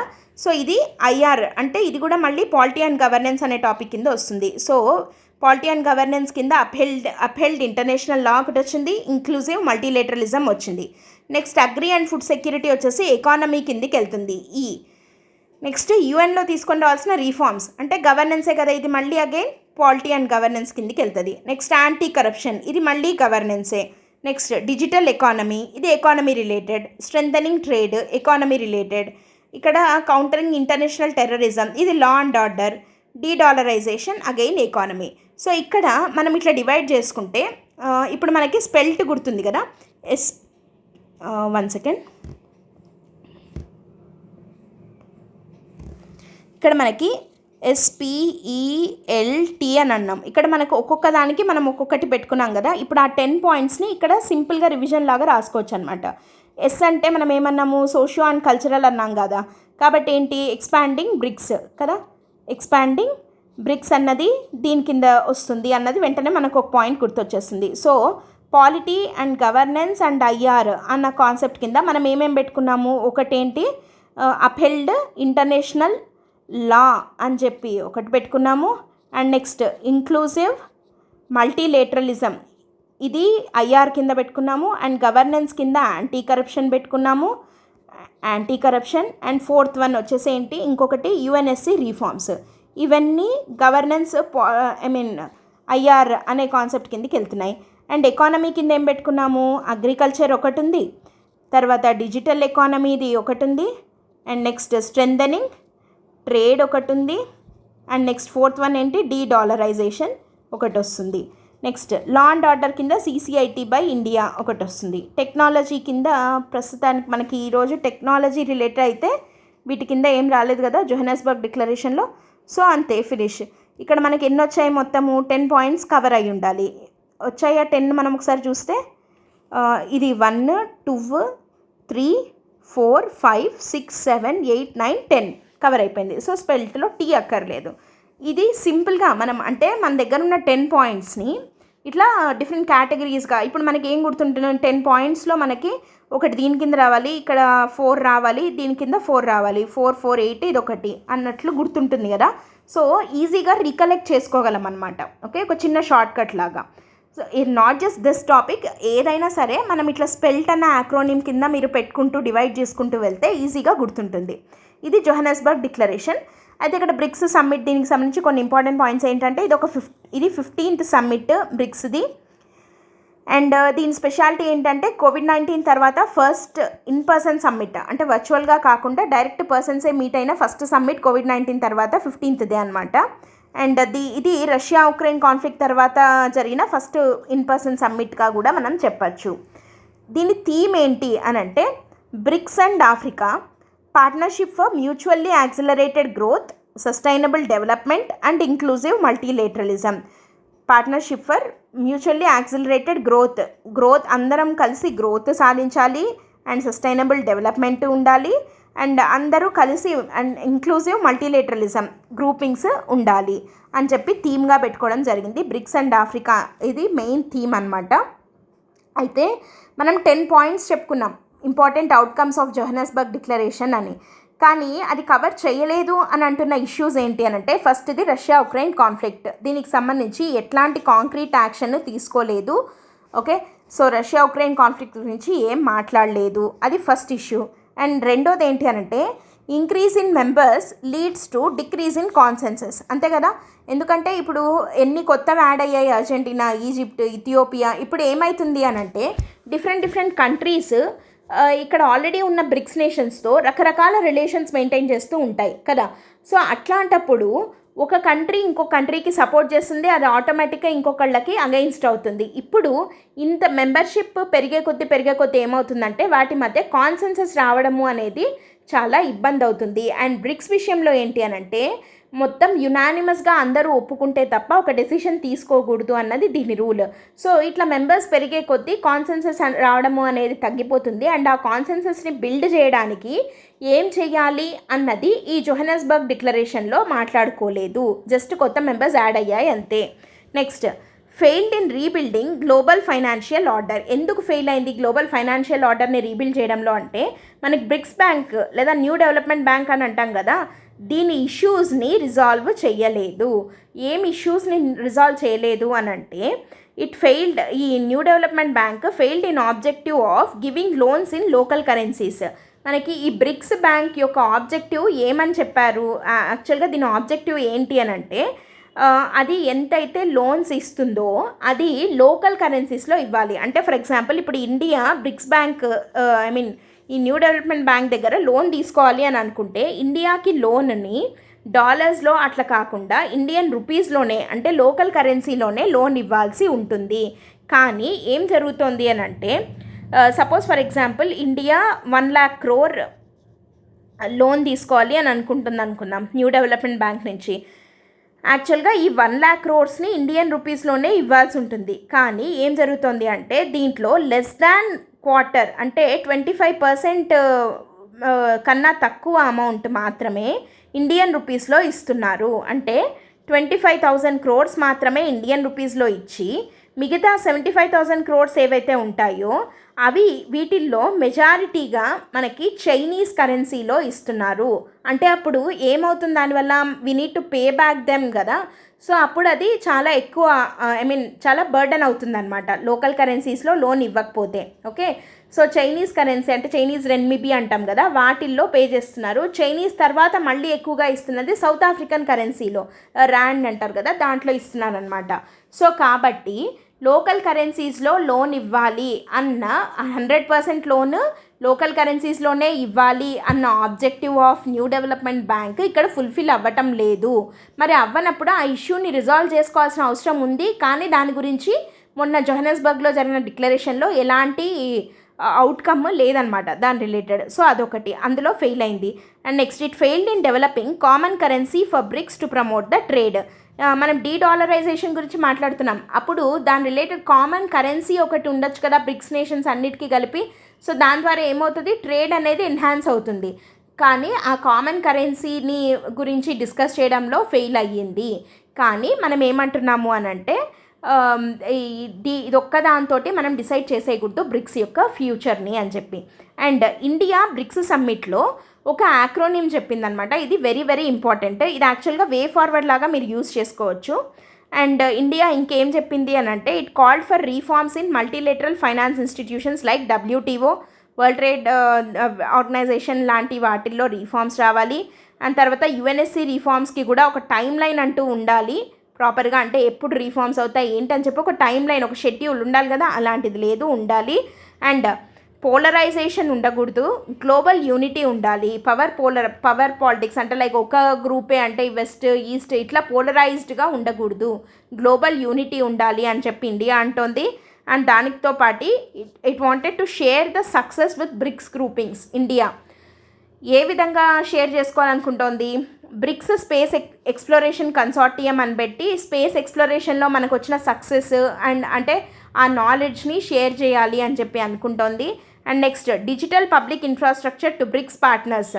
మన డిపిఐ ఉంది కదా, like for example digital public infra అంటే ఈ ఆధార్, జామ్, ట్రినిటీ ఇవన్నీ దాని కిందకే వస్తుంది. సో వీటిని ఈ టెక్నాలజీ దానికి సంబంధించిన ఇన్ఫర్మేషన్ ఎట్లా ఇంప్లిమెంట్ చేయాలి ఏంటి అవన్నీ బ్రిక్స్ నేషన్ తోటి షేర్ చేసుకుంటుంది ఇండియా. అండ్ తర్వాత స్కిల్ మ్యాపింగ్. సో అంటే లైక్ స్కిల్ మ్యాపింగ్ అంటే ఏంటంటే ఆ కంట్రీస్లో ఉన్నటువంటి స్కిల్ సెట్స్, ఐ మీన్ వాళ్ళకి ఏం కావాలి, ఆ స్కిల్ సెట్స్ ఉన్న వాళ్ళని ఇండియాలో ఉన్న వాళ్ళని ఆ కంట్రీస్కి మ్యాప్ చేయడము, అట్లా స్కిల్ మ్యాపింగ్. సో ఇవన్నీ ఇండియా చేస్తోందనమాట. అండ్ ఇండియా ఇచ్చిన వే ఫార్వర్డ్ ఏంటి బ్రిక్స్ గ్రూపింగ్ని స్ట్రెంథెన్ చేయడానికి అని అంటే ఏమేమి ఉండాలి అంటే, మళ్ళీ ఇక్కడ బ్రిక్స్ అనేది ఒక యాక్రోనిమ్ చూడండి. ఏంటంటే breaking barriers, revitalising economies, inspiring innovation, creating opportunities, S అంటే shaping the future. So BRICS అని చెప్పి ఒక యాక్రోనిమ్ని ఇవ్వడం జరిగింది. ఇది బ్రిక్స్కి సంబంధించి మీకు ఏదన్నా క్వశ్చన్ వస్తే వే ఫార్వర్డ్లో ఈ యాక్రోనిమ్ని యూజ్ చేసేసి ఆన్సర్ని రాసేయచ్చు. ఓకేనా? సో ఇది building BRICS for the future అన్న ఆర్టికల్. దాని గురించి జోహానస్బర్గ్ డిక్లరేషన్, దాని అవుట్కమ్స్ని చూసాము అండ్ దాంట్లో ఉన్న ఇష్యూస్ని చూసాము. అండ్ ఇండియా బ్రిక్స్ సమ్మిట్లో ఏమేమి డిస్కస్ చేసింది అన్న పాయింట్స్ని కూడా చూసాము. ఓకేనా? సో ఇక్కడ ప్రిలిమ్స్ పాయింట్ ఆఫ్ వ్యూలో బ్రిక్స్ సమ్మిట్ లేటెస్ట్ది ఎక్కడ జరిగింది, జోహానస్బర్గ్ డిక్లరేషన్లో ఈ పాయింట్స్లో ఏవి లేవు, ఇట్లాంటి పాయింట్స్ ఇట్లా ప్రిలిమ్స్ పాయింట్ ఆఫ్ వ్యూలో క్వశ్చన్స్ అడిగేదానికి అవకాశం ఉందన్నమాట. ఓకేనా? So this is the third article. Next fourth article, ఇది ప్రిలిమ్స్ పాయింట్ ఆఫ్ వ్యూలో ఒక చిన్న ఆర్టికల్ అనమాట. World reported twice as many cholera cases as in 2022 as in 2021 అని WHO చెప్తోంది. అంటే కలరా కేసెస్ 2021లో ఎన్ని రిపోర్ట్ అయ్యాయో అంతకన్నా డబల్ నెంబర్ 2022లో రిపోర్ట్ అయ్యాయి అని చెప్పి వరల్డ్ హెల్త్ ఆర్గనైజేషన్ చెప్తోంది. సో దీనికి సంబంధించి కలరా అండ్ కొన్ని ఫ్యూ పాయింటర్స్, ప్రిలిమ్స్ పాయింటర్స్ని మనం చూద్దాము. కలరా అనేది ఒక లైఫ్ థ్రెటనింగ్ ఇన్ఫెక్షియస్ డిసీజ్ అనమాట. ఇది ఎందుకు వస్తుంది అని అంటే మన ఇంటెస్టైన్ని అఫెక్ట్ చేస్తుంది, ఇన్ఫెక్షన్ వస్తుంది ఇంటెస్టైన్కి విత్ అ బ్యాక్టీరియం, దాని పేరు వైబ్రియో కలరా. ఓకే, వైబ్రియో కలరే అనే బ్యాక్టీరియా వల్ల ఈ కలరా అనే ఇన్ఫెక్షన్ వస్తుంది. అండ్ సిమ్టమ్స్ ఏంటి అని అంటే వాటరీ డయేరియా అంటే లూజ్ మోషన్స్ లాగా, అండ్ వామిటింగ్, లెగ్ క్రాంప్స్ మనకి ఈ కలరా యొక్క సిమ్టమ్స్ అనమాట. ట్రాన్స్మిషన్, ఇది ఎందుకు ఒకరి నుంచి ఒకళ్ళకి ట్రాన్స్మిట్ అవుతుంది అంటే సింపుల్గా చెప్పాలంటే unsafe water and contaminated food తినడం వల్ల. ఓకేనా? ఈ వైబ్రియో కలరా అనే బ్యాక్టీరియా ఉందన్నాం కదా, ఆ బ్యాక్టీరియాతో కంటామినేట్ అయిన వాటర్ని కానీ ఫుడ్ని కానీ మనం కన్జ్యూమ్ చేసినట్టయితే దెన్ ఒకళ్ళ నుంచి ఒకళ్ళకి కలరా అనేది ట్రాన్స్మిట్ అవుతుంది. అండ్ నెక్స్ట్ స్ప్రెడ్ అవుతుంది. And next it spread in areas, ఇందాక అదే కదా అనుకున్నాం మనము, లైక్ ట్రీట్మెంట్ ఆఫ్ సీవేజ్, తర్వాత డ్రింకింగ్ వాటర్ ప్రాపర్గా లేకపోతే, ప్యూర్ డ్రింకింగ్ వాటర్ కానీ లేదంటే సీవేజ్ వేస్ట్ ఏదైతే ఉంటుందో అదంతా, సో దాన్ని క్లీన్ చేయడము ప్రాపర్గా లేని చోట కలరా అనేది ఒకళ్ళ నుంచి ఒకళ్ళకి ఈజీగా స్ప్రెడ్ అవుతుంది, అది ట్రాన్స్మిషన్. అండ్ మోర్ దాన్ ఇప్పుడు ఈ కలరాలో డిఫరెంట్ సబ్ గ్రూప్స్ ఉన్నాయి బ్యాక్టీరియాలో, కానీ వాటన్నిటికల్లా ఓన్లీ O1 అండ్ O39 అనే ఈ జీనోమ్స్ మాత్రమే చాలా డేంజరస్గా ఉన్నాయి. వాటి వల్ల కలరా పాండమిక్గా మారుతోంది. సో ఈ O1, O31, O139 అనే జీన్స్ చాలా డేంజరస్గా ఉన్నాయన్నమాట వైబ్రియో కలరా దాంట్లో. అండ్ దీనికి సంబంధించి వ్యాక్సిన్స్ ఏమన్నా ఉన్నాయా అంటే WHO 3 వ్యాక్సిన్స్ని అప్రూవ్ చేయడం జరిగింది. ఇవి 3 కూడా ఓరల్ కలరా వ్యాక్సిన్స్, ఓరల్గా తీసుకునేవన్నమాట. ఏంటవి అంటే డుకోరల్, షాంకోల్, యువికోల్ ప్లస్ అనేవి, ఇవి 3 WHO అప్రూవ్ చేసినటువంటి కలరా వ్యాక్సిన్స్. అయితే ఇక్కడ మనం ఏమంటున్నాం, మళ్ళీ ఇక్కడ చూడండి, క్లైమేట్ చేంజ్కి కలరాకి కూడా లింక్ ఉంది. ఎందుకు అని అంటే పర్టికులర్గా ఈ ఆర్టికల్లో మనకు మెన్షన్ చేసిండేది క్లైమేట్ చేంజ్ అనేది ఈ కలరాని ఇంకా ఎక్కువ చేస్తుంది. Because the bacteria can reproduce more quickly in the warm water. ఇప్పుడు బ్యాక్టీరియా రీప్రొడ్యూస్ అవుతూ పెరుగుతూ దాని నెంబర్ స్ప్రెడ్ అవుతూ వెళ్తుంది కదా వాటర్లో ఒకసారి పడిన తర్వాత. ఆ రీప్రొడక్షన్ అనేది వామ్ వాటర్ అనుకోండి, అది ఇంకా ఎక్కువగా రీప్రొడ్యూస్ చేస్తుంది. సో వామ్ వాటర్ ఎందుకు వస్తుంది? క్లైమేట్ చేంజ్ వల్ల, గ్లోబల్ వార్మింగ్ అయితే, దానివల్ల heating up of water bodies అయితే, అప్పుడు ఆ వామ్ వాటర్ వల్ల మనకి ఈ కలరా బ్యాక్టీరియా అనేది ఎక్కువగా రీప్రొడ్యూస్ అవుతుంది. సో క్లైమేట్ చేంజ్ ఇంపాక్ట్ కలరా మీద కూడా ఉంది అని చెప్తున్నాం. అండ్ ఇట్లా ఉంటే కంటిన్యూ అయితే WHO మనకి 2030కి ఒక టార్గెట్ పెట్టుకునింది అనమాట. ఏంటంటే to reduce cholera deaths by 90% అని చెప్పి 2017లో ఒక ప్రోగ్రామ్ని స్టార్ట్ చేయడం జరిగిందనమాట. 2017లో WHO పెట్టిన టార్గెట్ ఏంటి అంటే 2030 కల్లా కలరా డెత్స్ని 90% తగ్గించాలి అని చెప్పి. ఓకే, ఆ టార్గెట్ని అచీవ్ చేయడము అన్నది కష్టము if it continues in the same way. అంటే 21 కన్నా 22లో డబల్ అయ్యాయి కేసెస్ అని అంటే డెత్స్ కూడా మనకి ప్రపోర్షనేట్గా పెరుగుతూనే ఉంటాయి కదా. సో 90% ఆఫ్ ద డెత్స్ని మనం తగ్గించాలి అన్నది 2030కి తెచ్చుకోవడము అన్నది కష్టము అని చెప్పి అంటున్నాం మనము. అండ్ ఇంకొక ఇష్యూ ఇక్కడ ఏమైంది అని అంటే ఈ కలరాలో మళ్ళీ దీన్ని ఇంకా ఫర్దర్గా కాంప్లికేట్ చేస్తూ యాంటీమైక్రోబియల్ రెసిస్టెన్స్ కూడా ఎక్కువ అవుతుందన్నమాట. అంటే ఈ వ్యాక్సిన్స్ తర్వాత దీనికి వేసే ఇవి మెడిసిన్స్ కూడా ప్రాపర్గా పనిచేయకుండా. So AMR increase in AMR is further complicating the cholera and it makes it even more dangerous. So దీని అంతటికి సంబంధించి ఒక సస్టైనబుల్ డెవలప్మెంట్ గోల్ ఏంటి అంటే SDG నెంబర్ 6 అని చెప్పచ్చు. There by we can achieve SDG number 3 good health and wellbeing. SDG 6 ఏంటి? Clean water and sanitation. ఇప్పుడు మనం మాట్లాడుతున్నదంతా ఏంటి? ప్రాపర్ వాటర్, క్లీన్ వాటర్, ఇంకా శానిటేషన్. ఈ సీవేజ్ ట్రీట్మెంట్ ఇట్లాంటివి సరిగా లేకపోవడం వల్ల, శానిటేషన్ నీట్గా ఉంటే, క్లీన్ వాటర్ ఉంటే కలరా స్ప్రెడ్ని మనం కంట్రోల్ చేయొచ్చు. కానీ అట్లాంటివి లేకపోవడం వల్ల ఇంత స్ప్రెడ్ అవుతోంది కలరా. 21కి 22కి డబల్ అయ్యింది అని చెప్పి WHO ఈ రిపోర్ట్ చెప్తోంది. అండ్ ఆ టార్గెట్ని అచీవ్ చేయడం డిఫికల్ట్ అని కూడా అంటోంది. సో మనము SDG 6 కనుక మనం ప్రాపర్గా అచీవ్ చేయగలిగితే there by we can achieve also SDG number 3 that is good health and wellbeing అనమాట. ఇది ఒక చిన్న article regarding cholera. And let us move on to the next one, counting deaths in India's prisons. So దీనికి ఏంటంటే India ప్రిజన్స్లో ఉన్న డెత్స్ని గురించి మాట్లాడుతూ వచ్చిన ఆర్టికల్ ఇది. దీని రిలేటెడ్ ఒక క్వశ్చన్ అండ్ దాని అప్రోచ్ నేను మీకు జస్ట్ అవుట్లైన్ ఇస్తాను, దాన్ని బట్టి మీరు ఆన్సర్ రాయడానికి ట్రై చేయండి. క్వశ్చన్ ఏంటంటే Indian prisons portray the plight of human rights and are in dire need of reforms, discuss అని.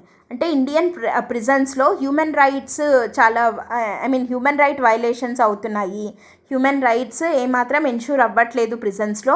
అండ్ కాబట్టి they are in dire need of reforms, అంటే ప్రిజన్ రిఫార్మ్స్ చాలా ఇమీడియట్గా తీసుకొని రావాల్సిన అవసరం ఉంది అని డిస్కస్ అని క్వశ్చన్ వచ్చింది.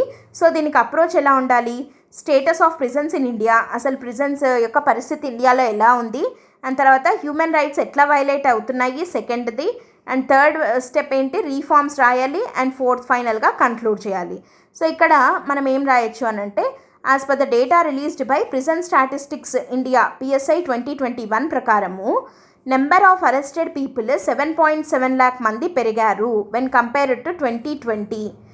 మనకి 21 రిపోర్ట్ మాత్రమే ఉంది. మనకి 2020తో కంపేర్ చేస్తే 2021లో 7.7 lakh పీపుల్ ఎక్కువ మంది అరెస్ట్ అయ్యారు అని చెప్పి అంటున్నాము. సో అంటే ఏంటి అని అంటే ప్రిజనర్స్ అంతమంది పెరుగుతూ వెళ్తున్నారు అని చెప్పి. ఇక్కడ మరి ప్రిజన్స్లో ఉన్న రీఫార్మ్స్ ఏంటి అంటే నేను మీకు జస్ట్ ఇక్కడ ఒక అవుట్లైన్ లాగా ఇస్తున్నాను, దీన్ని మీరు ఇంకా ఫర్దర్గా ఎన్హాన్స్ చేసి రాయాలి. ఫస్ట్ ఇష్యూ వచ్చేసి ఓవర్ క్రౌడింగ్ ఎక్కువగా అవుతుంది. ప్రిజన్స్లో ఎక్కువ మంది ఉంటున్నారనమాట. ఎందుకు అంత ఎక్కువగా ఉంటున్నారు అంటే ఉన్న వాళ్ళల్లో లైక్ పూర్తి నేరస్తులు అనే దానికన్నా వాళ్ళల్లో 77% మంది అండర్ ట్రయల్సే, అంటే ఇంకా వాళ్ళది ట్రయల్ అవుతూనే ఉంది, ఇంకా పూర్తిగా తీర్పు రాకుండా వాళ్ళ అండర్ ట్రయల్గా ఉన్న వాళ్ళు 77% మంది ఉన్నారు. ఇది ఓవర్ క్రౌడింగ్. సెకండ్ వన్ వచ్చేసి corruption is a big issue in prisons. అంటే ఎందుకు లైక్ కొంచెం స్పెషల్ ట్రీట్మెంట్ ఇట్లాంటి వాటి కోసం అని చెప్పి ప్రిజన్ అఫీషియల్స్ వీళ్ళు ఎక్కువగా కరప్టెడ్గా ఉన్నారు, అదొక ఇష్యూ. థర్డ్ వన్ ఏంటంటే unhealthy living conditions, proper diet ఉండదు, క్లోతింగ్ ఉండదు, క్లెన్లీనెస్ ఉండదు, వీటి వల్ల అన్హెల్తీ లివింగ్ కండిషన్స్ అనేవి ప్రిజన్స్లో ఉన్నాయి అంటున్నాము. అది కూడా హ్యూమన్ రైట్ వైలేషనే కదా. And next poor budget, health budget పోనీ హెల్త్ బాగుండదు, దీనివల్ల దెబ్బతింది. బడ్జెట్ బాగుందా అని అంటే మనకి out of the total budget 54% only health మీద, 54% మాత్రమే హెల్త్ మీద ఖర్చు పెడుతున్నారు. And next unequal treatment. మళ్ళీ ప్రిజన్స్లో కూడా క్యాస్ట్ డివిజన్లు, క్లాస్ డివిజన్స్ ఉంటాయి. అంటే like upper class, middle class, lower class అన్నట్టు. తర్వాత కొన్ని క్యాస్ట్లకి సుపీరియర్ ట్రీట్మెంట్ ఇవ్వడము, ఇట్లాంటివి ప్రిజన్స్లో మనం చూడొచ్చు. And next physical abuse. ఇది చాలా చాలా ఇంపార్టెంట్. ఫిజికల్ అబ్యూజ్ అనేది పెద్ద హ్యూమన్ రైట్ ఇష్యూ అనమాట. ఎందుకంటే కస్టోడియల్ టార్చర్ అన్నది చాలా ఎక్కువగా చూస్తాం మనం ప్రిజన్స్లో. Particularly women face sexual abuses అనమాట. సో ఈ కస్టోడియల్ టార్చర్ అన్నది main human right violation in case of prisons. మరి ఇవన్నీ ఛాలెంజెస్ అయితే రీఫార్మ్స్ ఏంటి అని అంటే, ఫస్ట్ మన క్రిమినల్ జ్యుడిషియల్ సిస్టంలోనే రీఫార్మ్స్ రావాలి. ఎందుకంటే ఓవర్ క్రౌడింగ్ ఎక్కువగా ఉంది అని అంటున్నాం కదా, ఆ ఓవర్ క్రౌడింగ్ని మనం తగ్గించగలిగితే with the speedy justice, speedy trial, under trials number తగ్గుతారు. అండర్ ట్రయల్ నెంబర్స్ తగ్గాలి అని అంటే ఏంటి, కోర్ట్స్ తర్వాత పోలీసు కలిసి పనిచేసి క్రిమినల్ జస్టిస్ సిస్టమ్ ప్రాపర్గా ఉన్నట్టయితే ఈ ఓవర్ క్రౌడింగ్, అండర్ ట్రయల్స్ వీళ్ళ నెంబర్ తగ్గితే మనకు ఆటోమేటిక్గా ప్రిజన్స్ మీద ఉండే ఈ లైక్ ఈ ప్రెషర్ ఏదైతే ఉందో అది తగ్గుతుంది. అండ్ నెక్స్ట్ లివింగ్ కండిషన్స్ని ఇంప్రూవ్ చేయాలి. తర్వాత కొంచెం సెన్సిబుల్గా హ్యూమన్ కండిషన్స్ తోటి ట్రీట్ చేయాలి ప్రిజనర్స్ని.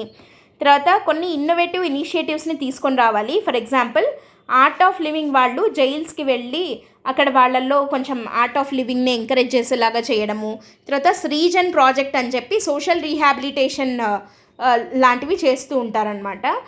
అంటే వాళ్ళల్లో మార్పు తీసుకొని రావడానికి అట్లా. సో ఇట్లాంటి ఇనిషియేటివ్స్ని తీసుకొని రావాలి ప్రిజన్స్లో. అండ్ తర్వాత స్టాండర్డైజ్ జైల్ మాన్యువల్స్ని మెయింటైన్ చేయాలి. అంటే ప్రిజన్ స్టాఫ్ని ట్రైన్ చేయడము, తర్వాత ఆ ప్రిజన్స్లో ఉన్న ప్రిజనర్స్ యొక్క సేఫ్టీని ఎన్ష్యూర్ చేయడము, ఇట్లాంటివి. అండ్ టైమ్లీ ఇన్స్పెక్షన్, రెగ్యులర్గా ఇన్స్పెక్ట్ చేస్తూ ఉంటే ఏమవుతుంది, ఏమైనా ఇష్యూస్ ఉన్నా ప్రాపర్గా ఐడెంటిఫై చేయొచ్చు. సో ఇవి రీఫార్మ్స్ అనమాట. ఫైనల్గా సింపుల్ ఏదన్నా ఒక కన్క్లూషన్ తోటి ఆన్సర్ని ఎండ్ చేసేయచ్చు. ఇది ఏంటి మనకి counting deaths in India's prisons అన్నదానికి మన approach. Okay, so first status రాసాము, తర్వాత ఎట్లా వైలేట్ అవుతున్నాయి రాసాం, తర్వాత రీఫార్మ్స్ రాసాం, అండ్ ఫైనల్గా కన్క్లూజన్ చేయొచ్చు అనమాట. Prison reforms is a very very important topic. And let us move on to the last article today. What are the Lagrange points and why is Aditya L1 headed to 1? Lagrange points మీదికి Aditya L1 ఎందుకు పంపించాం, అసలు ఈ Lagrange points అంటే ఏంటి అని ఈ article వచ్చింది. సో ఇక్కడ కొన్ని పాయింట్స్ని హైలైట్ చేయడం జరిగింది మీ రెఫరెన్స్ కోసం. తర్వాత మీరు గో త్రూ అవ్వండి దాన్ని. ఇక్కడ సింపుల్గా చెప్పాలంటే Lagrange పాయింట్స్ అంటే ఏంటి అని అంటే, టూ లార్జ్ మాసెస్ మధ్య ఉన్నటువంటి కొన్ని పాయింట్స్. ఏంటి పాయింట్స్ యొక్క స్పెషాలిటీ అంటే, ఇవి కొన్ని మ్యాజికల్ పాయింట్స్ లాంటివి అనమాట. వేర్ ఈ రెండు లార్జ్ మాసెస్ యొక్క gravitational pull cancel each others gravitational pull. దానివల్ల ఏమవుతుంది అని అంటే, ఒక నెగ్లిజబుల్గా ఉన్న ఒక థర్డ్ బాడీ ఆ ప్లేస్లో స్టేబుల్గా ఉండగలదు. అంటే ఆ పర్టికులర్ పాయింట్, ఇప్పుడు L1 అనే పాయింట్ ఉందనుకున్నాం, ఇది ఎర్త్కి సన్, ఇది ఏంటంటే ఎర్త్కి సన్కి మధ్యనే ఉండాలి అనేం లేదు. ఏ రెండు లార్జ్ మాసెస్ మధ్య అయినా కూడా లాగ్రాంజ్ పాయింట్స్ అనేవి ఉంటాయి. సో ఈ రెండింటి మధ్యలో L1 ఉంది అని అంటే అర్థం ఏంటి అని అంటే, ఈ పర్టికులర్ పాయింట్ ఏంటి అంటే, ఈ పర్టికులర్ పాయింట్లో ఈ రెండిటి యొక్క గ్రావిటేషనల్ పుల్ దీని మీద ఉండదు. అంటే అప్పుడు ఈ L1 అనే పాయింట్లో ఉన్న ఏదైనా సరే స్టేబుల్గా ఉండగలదు అండ్ రెండింటిని ఈక్వల్గా చూడగలదు. సో ఈ టూ లార్జ్ మాసెస్ని ఈక్వల్గా చూడగలదు, స్టేబుల్గా ఉండగలదు అనమాట. సో అలాంటి పాయింట్స్ రెండు బాడీస్ టూ లార్జ్ మాసెస్ మధ్య 5 ఉంటాయి అని చెప్పి కనుక్కోవడం జరిగింది. 5 such special points are L1, L2, L3, L4 and L5. ఇది లాగ్రాంజ్ అని ఆయన కనిపెట్టారు. సో కాబట్టి ఆయన పేరు మీద వీటిని లాగ్రాంజ్ పాయింట్స్ అని మనం అంటున్నాము. సో ఇక్కడ మనం ఒకసారి చూసినట్టయితే here is the earth and ఇక్కడ ఉన్నది సన్. ఇప్పుడు ఎర్త్కి సన్కి మధ్యలో లాగ్రాంజ్ పాయింట్స్ ఎక్కడెక్కడ ఉన్నాయి చూడండి, L1, L2, L3, L4 and L5. Okay, ఇప్పుడు ఆదిత్య L1 వెళ్తున్నది పేరులోనే ఉంది కదా మనకి L1 అని.